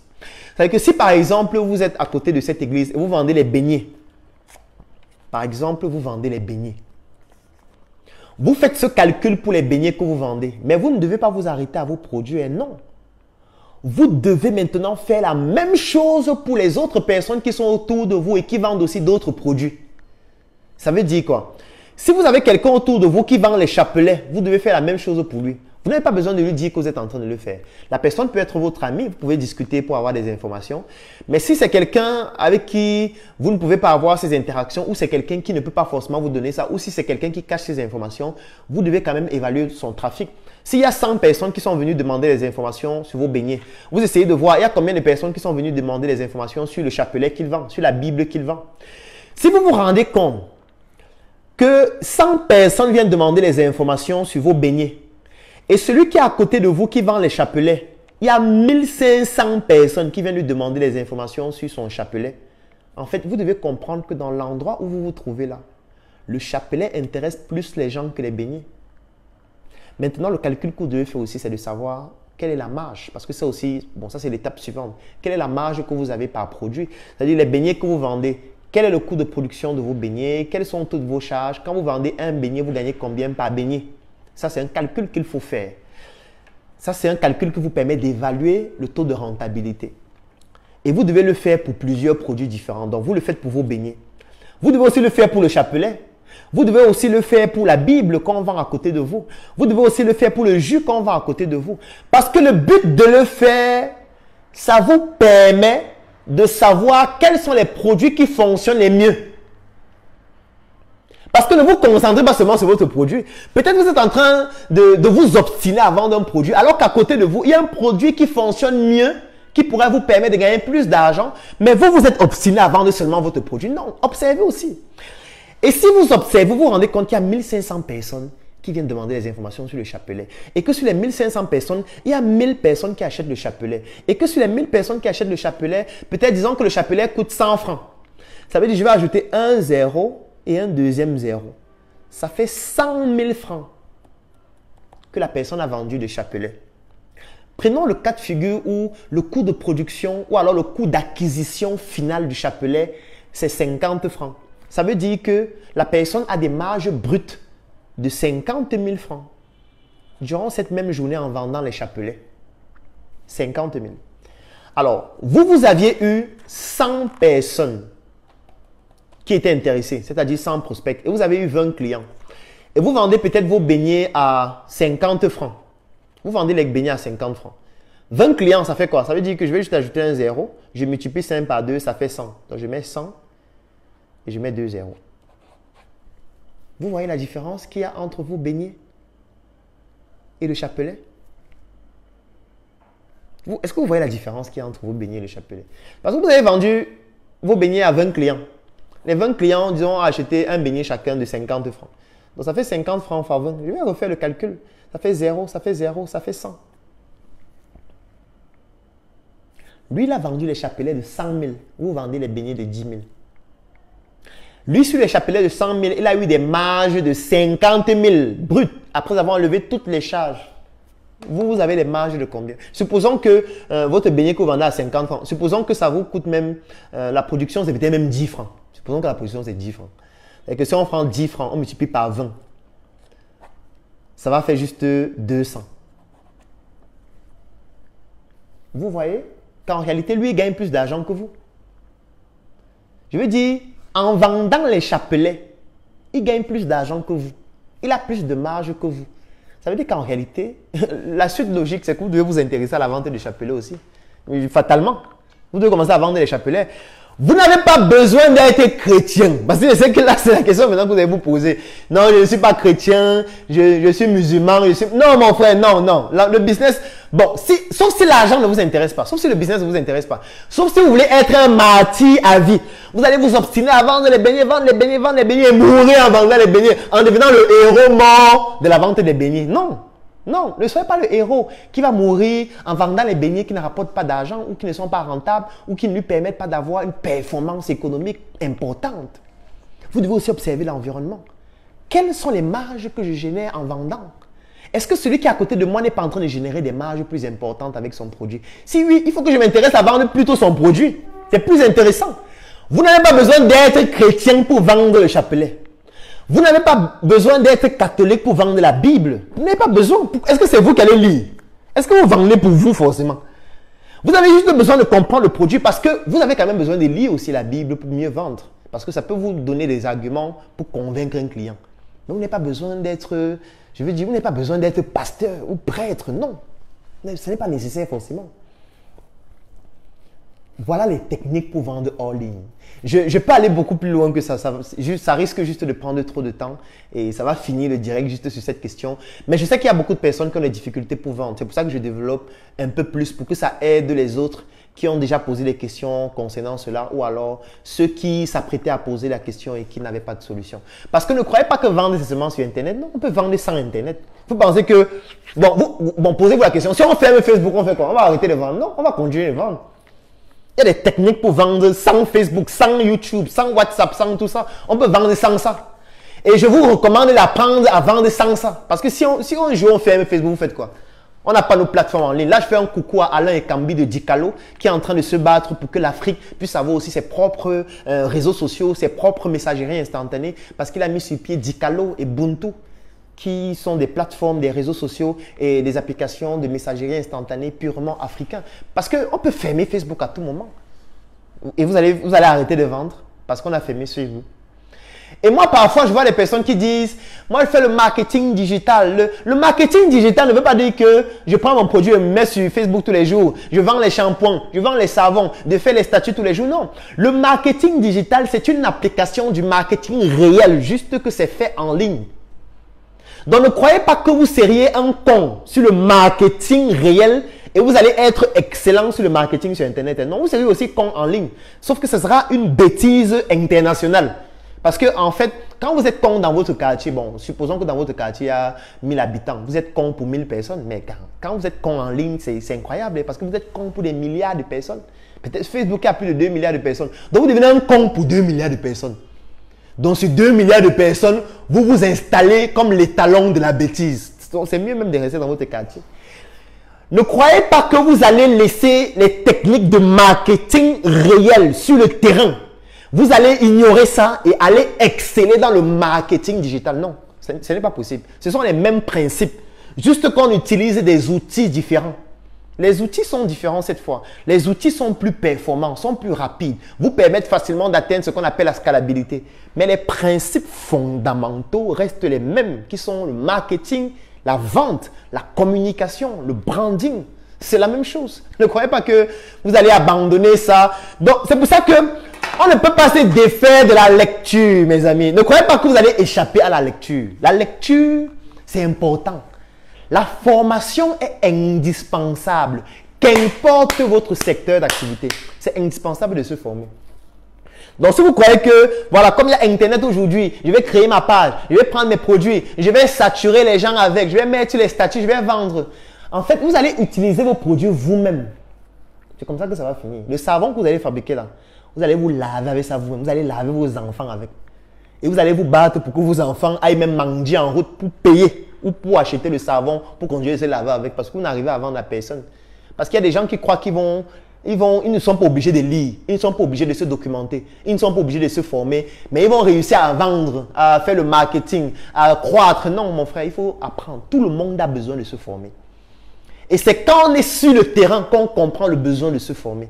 Parce que tant qu'on ne le fait pas, on a toujours l'impression que ça ne sert à rien. Que non, dis donc, les Claudel là, il raconte des bêtises en ligne. Il connaît même quoi, dis donc. Il a vendu quoi, on l'a vu. Est-ce qu'il est milliardaire lui-même? Va vendre. Et c'est quand tu vas vendre pendant 1 semaine, 2 semaines, 1 mois, 5 mois, 1 an, que tu vas comprendre que tu as besoin de te former. Ou que tu as besoin d'avoir un réseau. Parce que je peux aussi parler de la vente hors ligne à travers des réseaux. C'est par exemple ce qu'on utilise dans le marketing relationnel. Ça aussi, ce sont des techniques. Il y en a tellement de techniques. Je peux pas lister toutes les techniques. Ça prendrait trop de temps. Peut-être prochainement, je vais faire une formation sur comment vendre hors ligne. C'est-à-dire comment vendre sans Internet.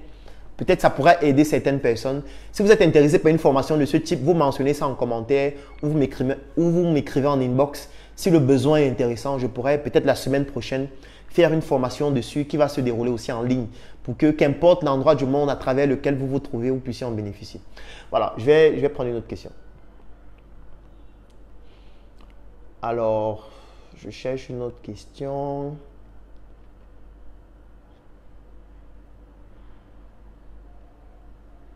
Oui, Harry, tu essayes de vendre, essaye de vendre sans les réseaux sociaux, c'est très bien. Il faut essayer de le faire parce que voilà, ça va te permettre de bien comprendre. Alors, docteur, comment transformer un talent comme l'éloquence en service commercialisable et se faire de l'argent avec ça? Alors, c'est une très belle question. C'est vrai que j'y ai déjà répondu parce qu'il y a une première question qu'on a posée au début en ce qui concerne comment monétiser la danse. Et j'ai répondu en prenant en considération tous les secteurs d'activité. En réalité, il faut savoir que quand vous avez un talent, le talent peut se décliner dans plusieurs disciplines différentes. Parce que je prends peut-être un exemple. Si vous êtes éloquent, ça peut se décliner en plusieurs disciplines. Vous pouvez être éloquent et vous devenez un conférencier. Et vous commencez à monétiser votre talent à travers des conférences que vous donnez où vous apprenez à d'autres personnes comment être éloquent. Ça aussi, c'est une manière de monétiser. Vous pouvez être éloquent et vous décidez d'utiliser ça par exemple. Moi, par exemple, je suis très intéressé des personnes en ligne qui font des formations sur comment draguer, sur la drague. Moi, je me rappelle quand j'étais étudiant en médecine, j'étais tellement, tellement timide, tellement introverti que je passais mon temps à lire des livres sur la drague. J'ai déjà lu plus de 15 livres sur la drague uniquement. Dans ma machine, j'ai des livres pleins qui ne parlent que de la drague. Je veux par exemple citer La drague pour les nuls. Alors, et moi, je passais dans mon temps à lire ça parce que je voulais apprendre. Peut-être il y a des techniques pour draguer, des techniques pour savoir comment on fait pour accoster une fille et tout. Et ceux qui faisaient ces formations, dont je bénéficiais et je consommais ça comme de la drogue, c'était des personnes très éloquentes. Tu vois, donc l'éloquence peut être utilisée dans plusieurs secteurs d'activité. L'éloquence peut être utilisée pour être un bon commercial. Tu peux être un très bon commercial pour une entreprise si tu es quelqu'un d'éloquent. Tu peux parler d'un produit avec tellement de pertinence.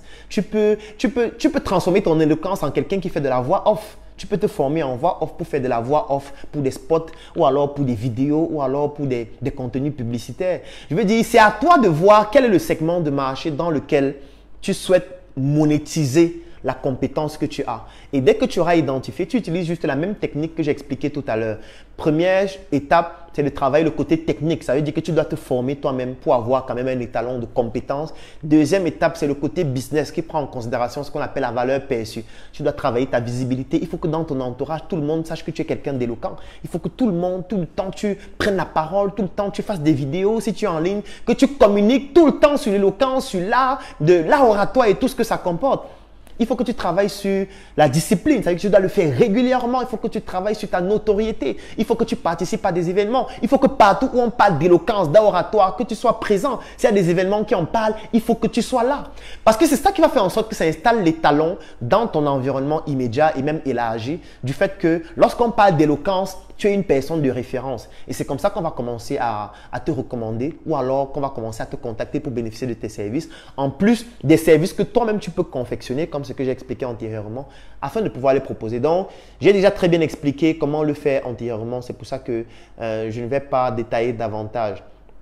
Alors, il y a Mohamed qui dit « Bonsoir docteur, je voudrais ouvrir un pressing avec mon ami qui est déjà blanchisseur pendant presque 2 ans. Et nous cherchons des financeurs pour notre projet. Est-ce une bonne idée de se lancer? » Alors, est-ce que c'est une bonne idée?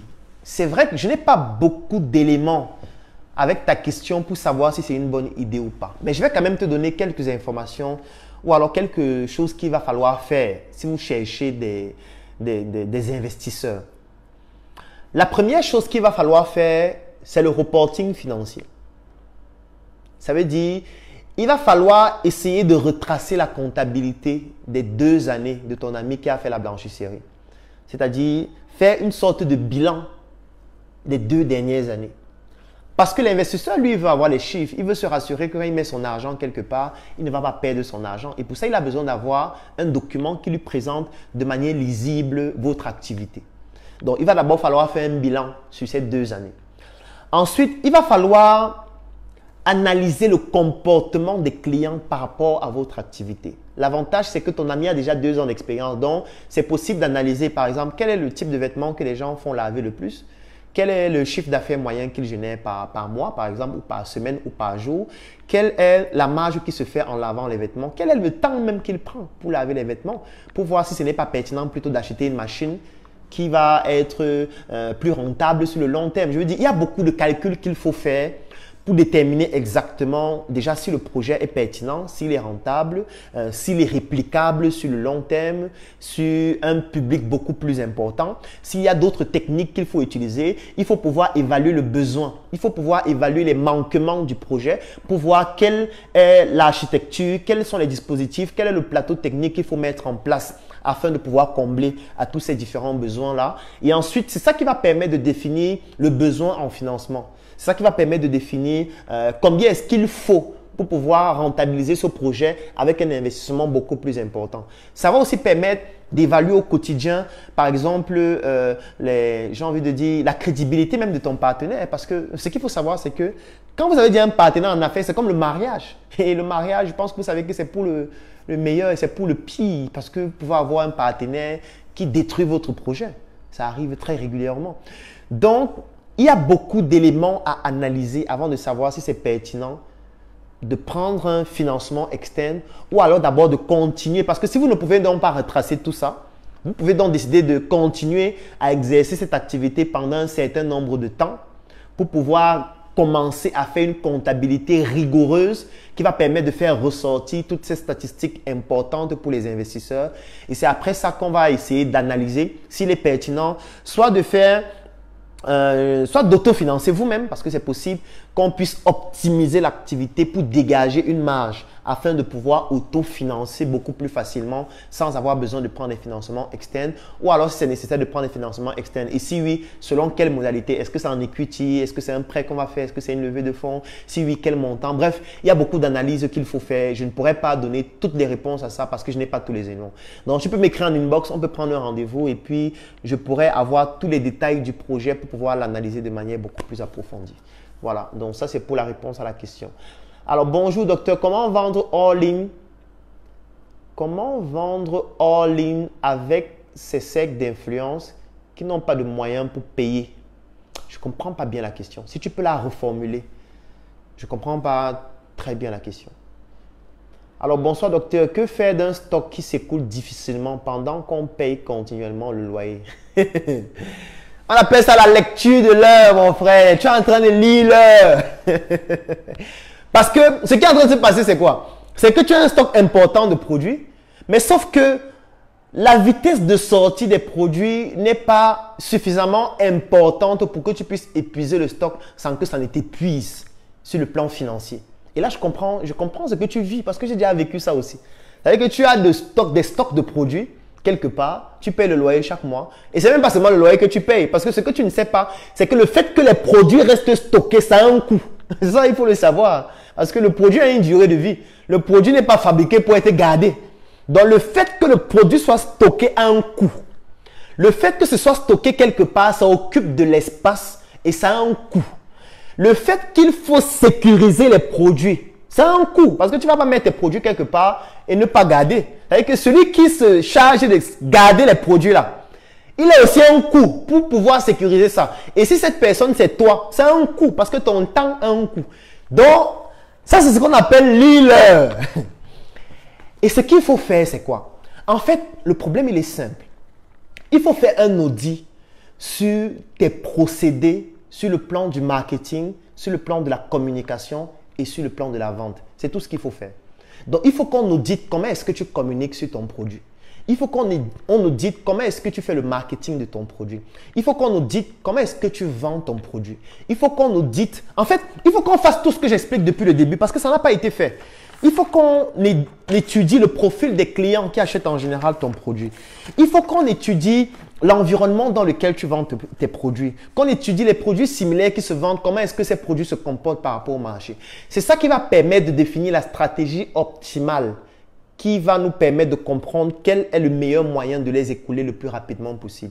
Donc, malheureusement, je ne peux pas avoir tous ces éléments comme ça parce qu'il y a beaucoup d'informations que je dois avoir avant de pouvoir te donner des stratégies beaucoup plus optimales. Donc, tu peux me contacter en inbox, on prend un rendez-vous pour une consultation et puis pendant la consultation, je vais avoir toutes ces informations que certainement tu ne peux pas donner en ligne parce que ce sont des informations quand même confidentielles et qu'on va donc exploiter afin de pouvoir te permettre de pouvoir écouler tes produits beaucoup plus facilement. Mais c'est une lecture de l'heure, c'est une forme de lecture de l'heure en fait. Lecture de l'heure dans l'unité de stockage. Alors, comment faire pour devenir très persuasif, docteur? Première étape, il faut se former, mon frère, fatalement. On va revenir à la formation. En fait, la formation, c'est le mot-clé même peut-être de tout ce que je dis depuis le début. Hein. Peut-être c'est même ça le mot-clé. Parce que je n'ai pas voulu mettre un thème à ce direct. J'ai juste dit causerie intellectuelle du dimanche. En disant que chacun pose ses questions. Mais finalement, ça risque d'être ça le thème final. Hein. Formez-vous. Mais l'avantage, c'est que vous pouvez vous former en ligne. Va par exemple sur un moteur de recherche. Tu tapes comment, tu mets devenir et tu mets persuasif. Tu ajoutes PDF. Tu vas voir beaucoup de documents qui parlent de la persuasion. Tu peux taper les mêmes mots-clés sur YouTube ou sur un autre moteur de recherche vidéo. Tu vas voir beaucoup de vidéos. Première étape, il faut te former. C'est la première étape. Maintenant, ça, c'est la formation théorique. Après, il faut la formation pratique. C'est-à-dire qu'il faut pratiquer l'art de la persuasion au quotidien. Soit auprès de personnes qui ont cette compétence-là, qui vont t'apprendre en faisant. Parce qu'on devient persuasif en faisant. Mais sauf que pour faire de manière excellente, il faut comprendre l'art. Et l'art, c'est l'apprentissage. Apprentissage veut dire que tu dois d'abord comprendre les techniques théoriques. Il faut comprendre d'abord la théorie afin d'exceller dans l'art pratique. Donc moi, je te recommande, d'abord de te documenter. Il y a des documents en ligne qui sont gratuits. Il y a des vidéos gratuites que tu peux lire, que tu peux suivre. Tu peux te documenter pour comprendre quelles sont les techniques pour être persuasif, quels sont les secrets même de la persuasion, quelles sont les techniques de manipulation qu'on utilise pour être persuasif. Ça, au moins de manière théorique, tu dois pouvoir comprendre comment ça se passe. Tu dois pouvoir lire au moins 2, 3, 4, 5 livres sur la persuasion. Ensuite, il faut que tu identifies les personnes que tu considères comme étant tes modèles dans le domaine de la persuasion et que tu te rapproches de ces personnes, que tu essaies d'apprendre de ces personnes. Si c'est un coût, tu payes le coût. Si tu peux apprendre gratuitement auprès de ces personnes, c'est magnifique. Tu te rapproches d'elles, tu essaies d'être avec ces personnes, tu vois les techniques que ces personnes utilisent. Et troisième étape, tu pratiques. Tu commences par exemple à faire des directs comme ceci. Tu commences par exemple à essayer de vendre des produits. Tu commences par exemple à essayer de faire des vidéos. En fait, je veux dire, ce que tu as appris de manière théorique, tu commences à pratiquer. Parce que c'est en pratiquant que tu vas t'améliorer. C'est en évaluant les résultats que tu obtiens en pratiquant que tu vas t'améliorer parce qu'on n'améliore pas ce qu'on ne mesure pas. Comme je l'ai dit antérieurement. Donc, je pense que pour toutes les autres personnes qui ont le même style de questions, c'est ce qu'il faut faire. Alors, il y a Jeff qui dit... bonsoir l'assassin, quelle est la meilleure stratégie pour se lancer dans le commerce en ligne, Amazon ou bien le dropshipping? Alors la réponse que je vais te donner, c'est qu'il n'y a pas de meilleure stratégie pour se lancer dans le commerce en ligne. Ça n'existe pas. Si quelqu'un vient vous dire que j'ai la meilleure stratégie pour se lancer dans le commerce en ligne, la personne vous ment. Pourquoi? Parce qu'il y a beaucoup de critères à prendre en considération avant de définir une stratégie pour faire du commerce en ligne. Je veux dire, le commerce en ligne, si vous vendez par exemple cet agenda et une autre personne vend ce livre, vous n'aurez pas la même stratégie pour vendre en ligne. La stratégie sera différente puisque le produit est différent. Le produit ne touche pas aux mêmes cibles et les cibles ne se trouvent pas au même endroit.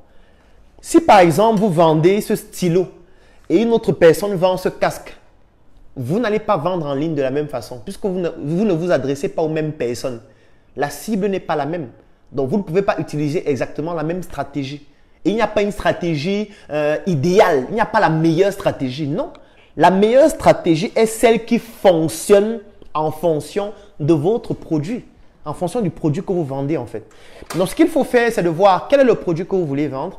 Dès qu'on a identifié le produit, on fait tout ce que j'explique depuis le début, c'est-à-dire on va décomposer le produit. On va essayer de comprendre exactement quel est le segment de marché que vous voulez toucher, quelle est la population cible que vous souhaitez conquérir avec votre produit. Et c'est en fonction de tous ces paramètres, quel est le positionnement que vous souhaitez obtenir, ce qu'on appelle la méthodologie SCP, segmentation, ciblage et positionnement. Dès qu'on aura fini de faire cette analyse, on pourra savoir quel est le segment que vous voulez toucher et c'est ça qui va nous permettre de définir la stratégie la meilleure pour vendre ça en ligne.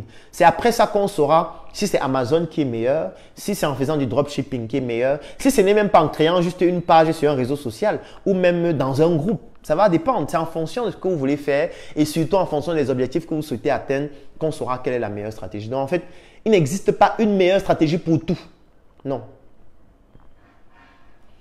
Bonsoir docteur, j'aimerais savoir comment mettre en place une épicerie. Alors, là aussi c'est une question qui est vague, à laquelle on ne peut pas donner une réponse définitive. Parce que si c'est Dangote qui me pose la question, je ne vais pas répondre comme si c'est quelqu'un qui a un capital de 100 000 francs. Tu vois, je ne vais pas leur proposer la même stratégie. Donc, la stratégie dépend de vos moyens, La stratégie dépend de l'objectif que vous souhaitez atteindre. La stratégie même dépend de ce que c'est que l'épicerie.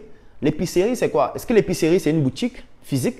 Est-ce que l'épicerie, c'est une boutique en ligne? Est-ce que l'épicerie, c'est le fait de représenter une marque qui fait des produits d'épicerie? Est-ce que l'épicerie, c'est de distribuer le produit de quelqu'un d'autre qui a déjà un produit dans le domaine de l'épicerie? Tu vois qu'il y a beaucoup d'approches possibles sur le plan stratégique. Et je ne peux pas dire quelle est l'approche optimale parce que même l'approche va dépendre des moyens. L'approche va dépendre de l'objectif qu'on veut atteindre. L'approche va dépendre de la rentabilité. L'approche va dépendre du contexte dans lequel on se trouve, de l'environnement dans lequel on se trouve. Donc, je ne peux malheureusement pas répondre objectivement à cette question sans avoir tous ces éléments. C'est lorsque j'aurai ces éléments que je pourrais dire objectivement, voilà ce qu'il faut faire en fonction de ta spécificité.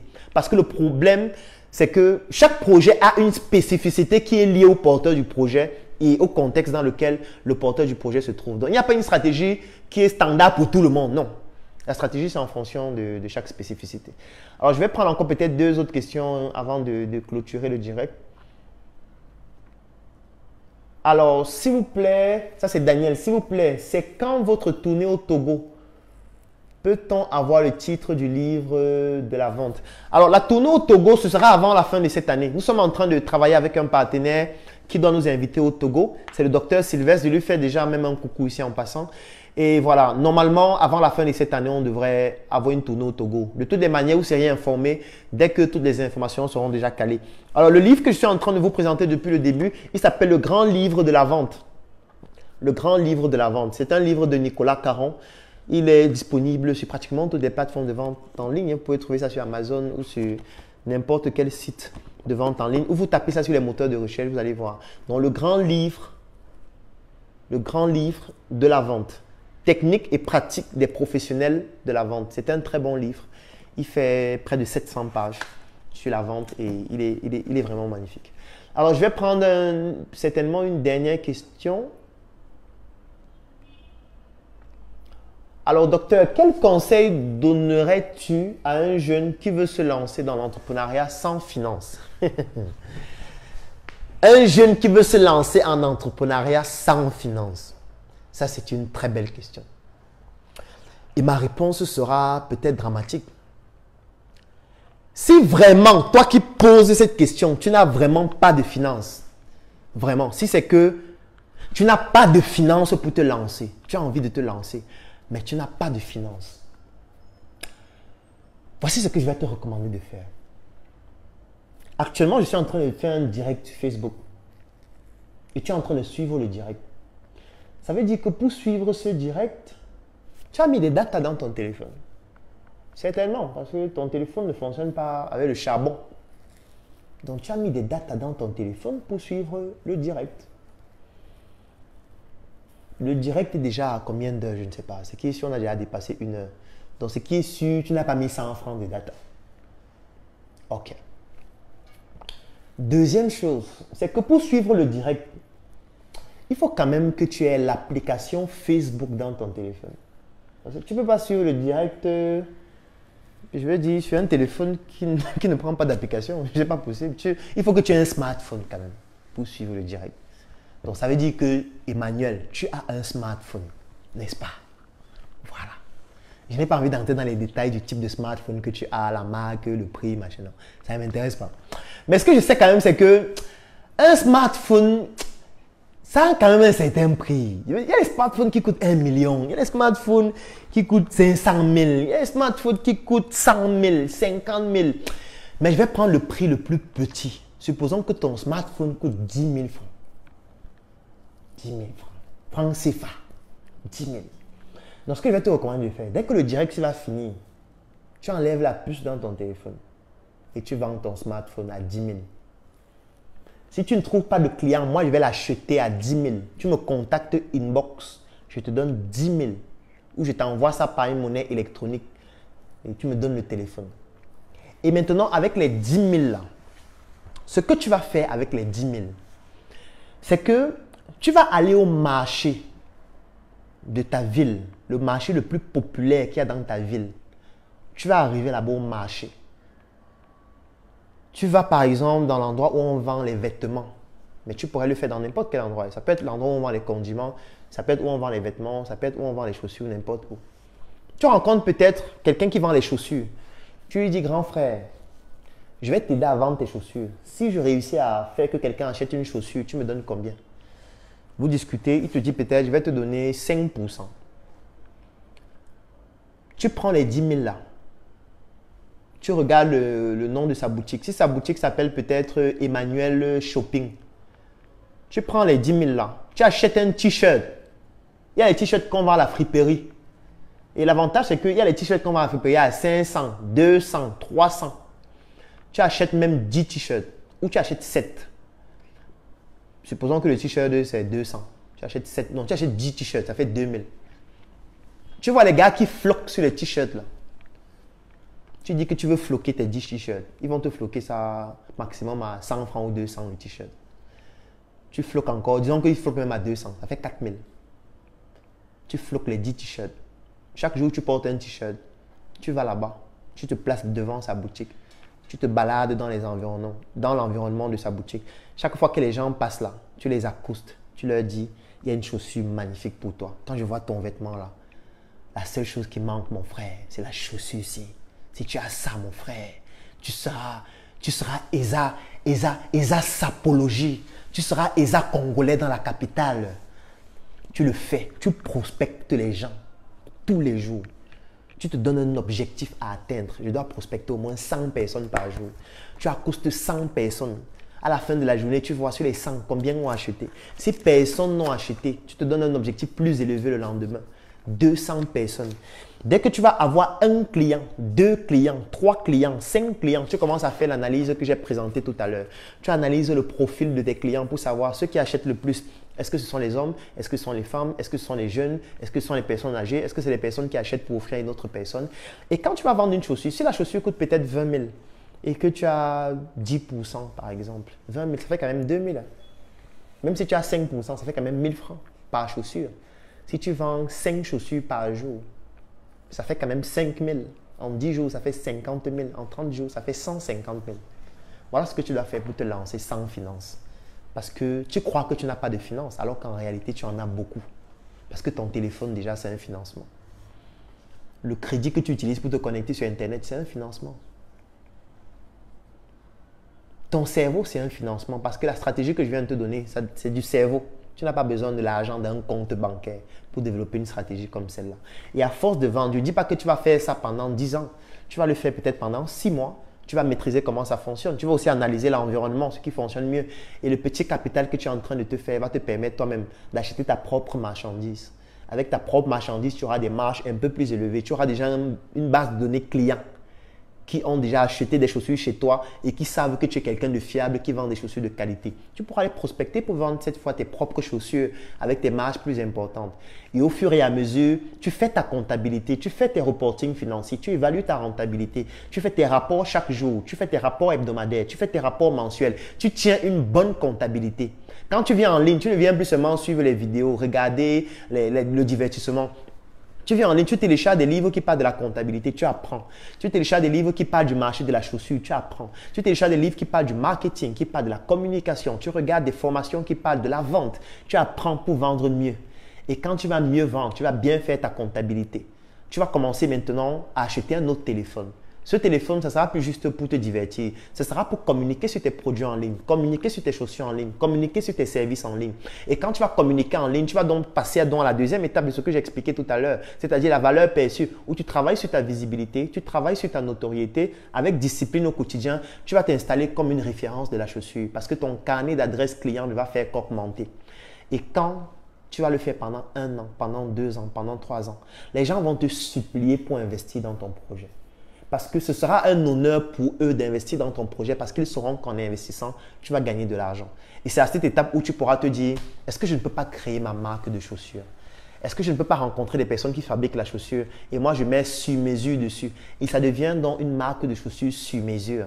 Cette marque va donc être mon histoire. L'histoire de celui-là qui n'avait pas de financement, qui a suivi la vidéo de Claudel un jour en direct. Claudel lui a dit comment faire. Il allait se lancer dans la rue avec 10 000 francs. Il s'est battu pendant 1 an. Il a serré la ceinture jusqu'à couper. et il a réussi à atteindre un certain niveau. Il maîtrise déjà le marché de la vente de la chaussure.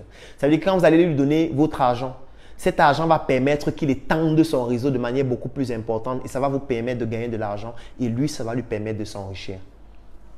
C'est tout ce que je te recommande de faire.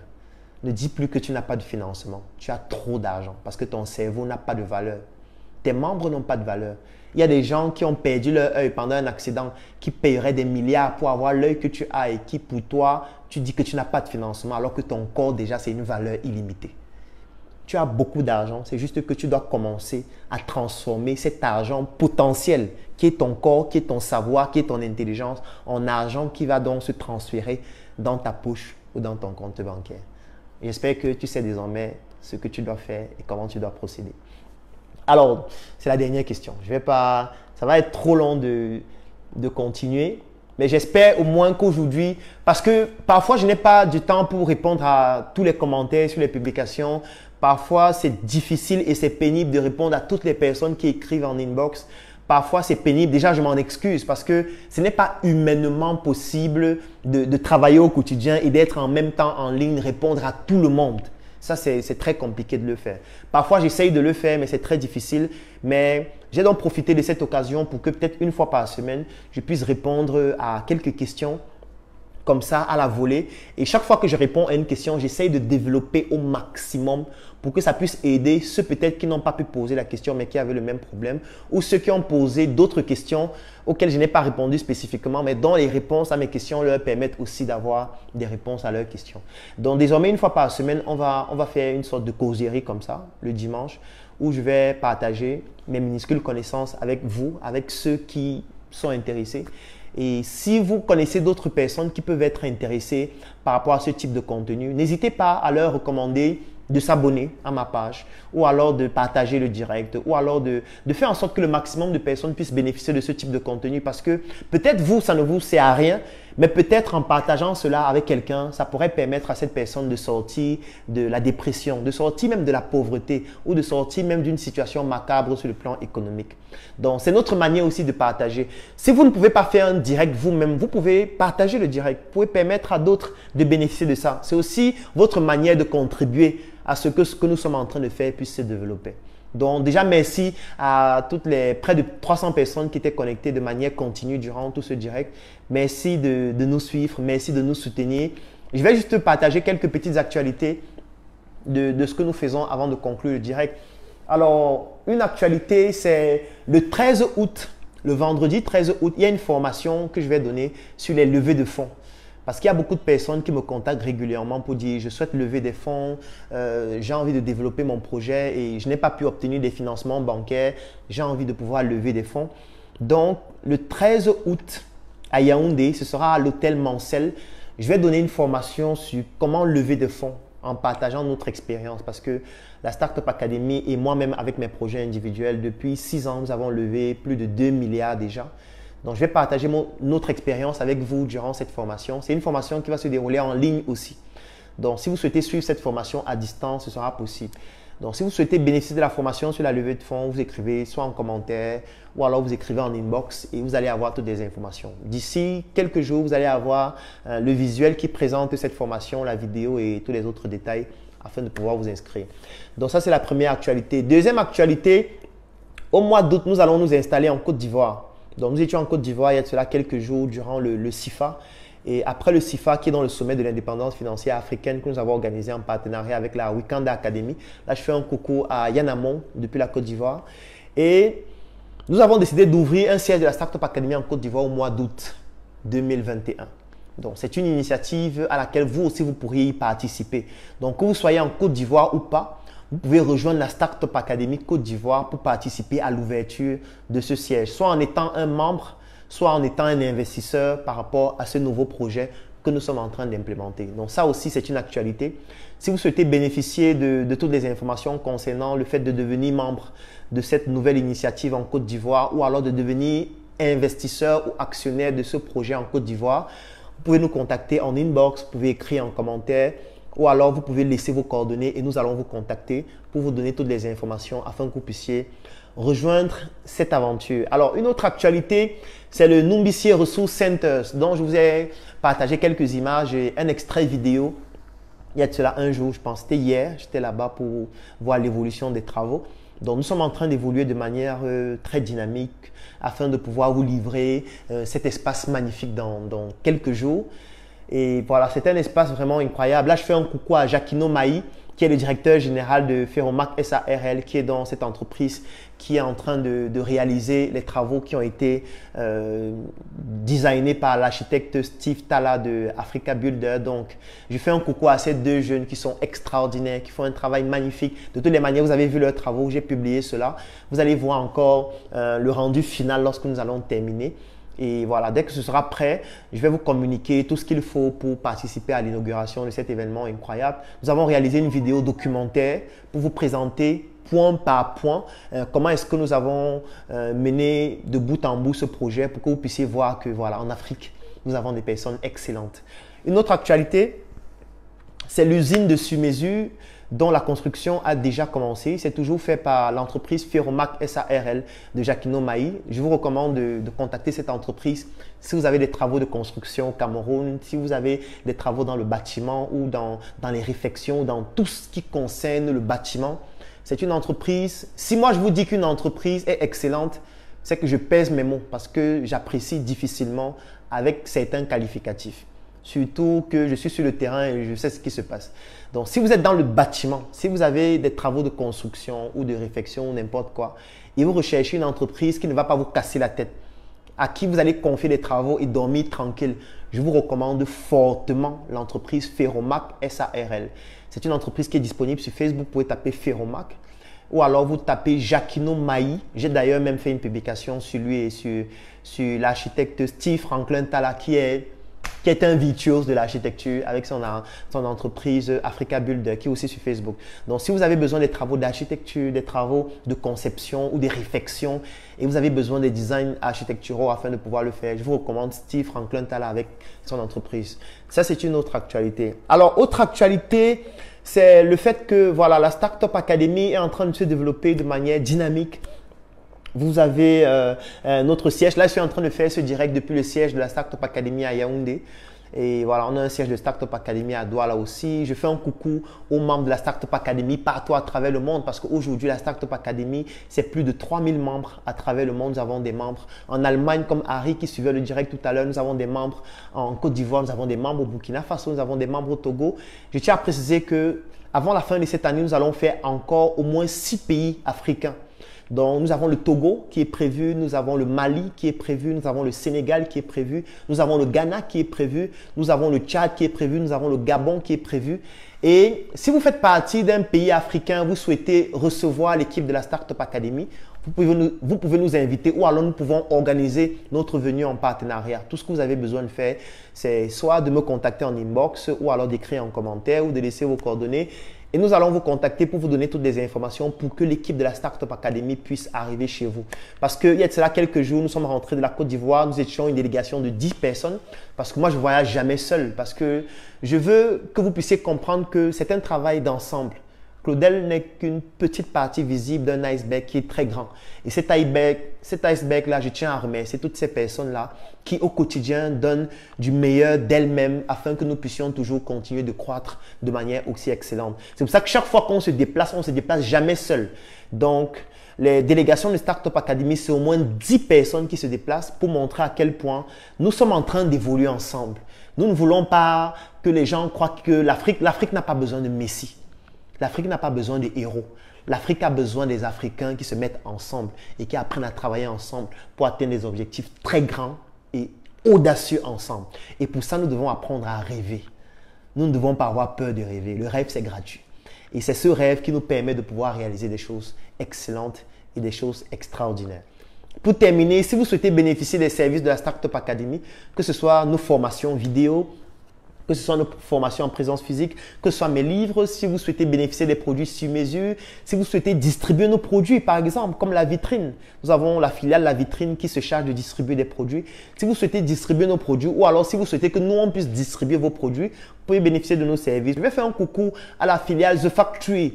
The Factory qui est dans le laboratoire de la Startup Academy. Alors, The Factory, pour faire simple, c'est une filiale qui est spécialisée dans la production de vos marques. C'est-à-dire que si vous souhaitez mettre sur le marché une marque de savon, une marque de produits de ménage, une marque de produits agroalimentaires, mais vous ne voulez pas vous casser la tête pour aller au laboratoire vous-même, acheter les intrants vous-même, acheter les packaging vous-même, mettre à l'intérieur, coller les étiquettes, vous ne voulez pas vous casser la tête avec tout ça, vous confiez tout le projet à The Factory. The Factory, qu'est-ce que The Factory va faire? The Factory va concevoir votre produit avec votre marque et vous donner vos produits clés en main. Vous aurez juste besoin de payer leurs prestations. Et maintenant, la vitrine va se charger de vendre même aussi vos produits. Ça veut dire qu'en fait, aujourd'hui, vous pouvez vous asseoir à la maison, vous prenez de l'argent, vous donnez à The Factory qui crée votre marque, vous donnez l'argent à la vitrine qui vend votre produit et qui vous fait juste un rapport pour vous dire on a fabriqué vos produits à The Factory, on a mis le stock à la vitrine et la vitrine vend vos produits sans que vous n'ayez besoin de bouger. Qu'importe l'endroit du monde où vous vous trouvez, nous le faisons pour vous. Ça fait partie des prestations de la Startup Academy. Je peux citer la Startup Training. Startup Training qui est spécialisée dans les vidéos, dans les photos, dans les reportages, dans les documentaires. Si vous voulez mettre en lumière votre projet, vous contactez la Startup Training qui va donc mettre ses équipes de vidéastes, de graphistes, de photographes, de réalisateurs pour pouvoir faire en sorte que votre projet soit raconté de la meilleure des manières. Je peux citer encore quoi? Je peux citer Startup Fitness qui fait dans le fitness. Si vous êtes quelqu'un qui voudrait améliorer sa forme physique, si vous êtes quelqu'un qui voudrait utiliser la performance sportive de son corps pour être performant sur le plan intellectuel, performant sur le plan entrepreneurial, performant même sur le plan des affaires, vous pouvez utiliser les services de Startup Fitness qui vous suivent même à distance. C'est-à-dire que vous soyez au Togo, que vous soyez en Côte d'Ivoire, que vous soyez au Canada ou n'importe où, vous pouvez bénéficier des services de Startup Fitness. Startup Academy, c'est un écosystème qui me rend fier aujourd'hui parce que je suis fier de voir ces milliers de personnes à travers le monde qui s'identifient à ce que nous faisons et qui donnent le meilleur d'elles-mêmes pour que nous puissions progresser de manière incroyable. Je vais faire un coucou à Marie Edgar qui tient de main de maître les membres de la Startup Academy depuis la diaspora. Je fais un coucou à Patrick Guiffaut, l'homme de l'ombre qui conçoit tout ce qui est technologique à la Startup Academy, que ce soit notre application mobile, que ce soit l'application mobile de Sur Mesure qui va sortir très bientôt et notre plateforme en ligne, ou alors le site internet de la Startup Academy, ou alors toutes les plateformes qui sont en train de venir afin de pouvoir automatiser tout ce que nous sommes en train de faire. S'il faudrait que je cite tout le monde, le direct ne va jamais finir. Donc tout ce que je peux vous recommander, en fait, c'est de rejoindre la Startup Academy. C'est de rejoindre cette équipe de personnes folles qui réalisent des choses folles au quotidien, des choses qui nous permettent d'améliorer l'image de l'Afrique et qui nous permettent d'écrire une nouvelle histoire de l'Afrique. Parce que c'est à nous d'écrire notre futur aujourd'hui.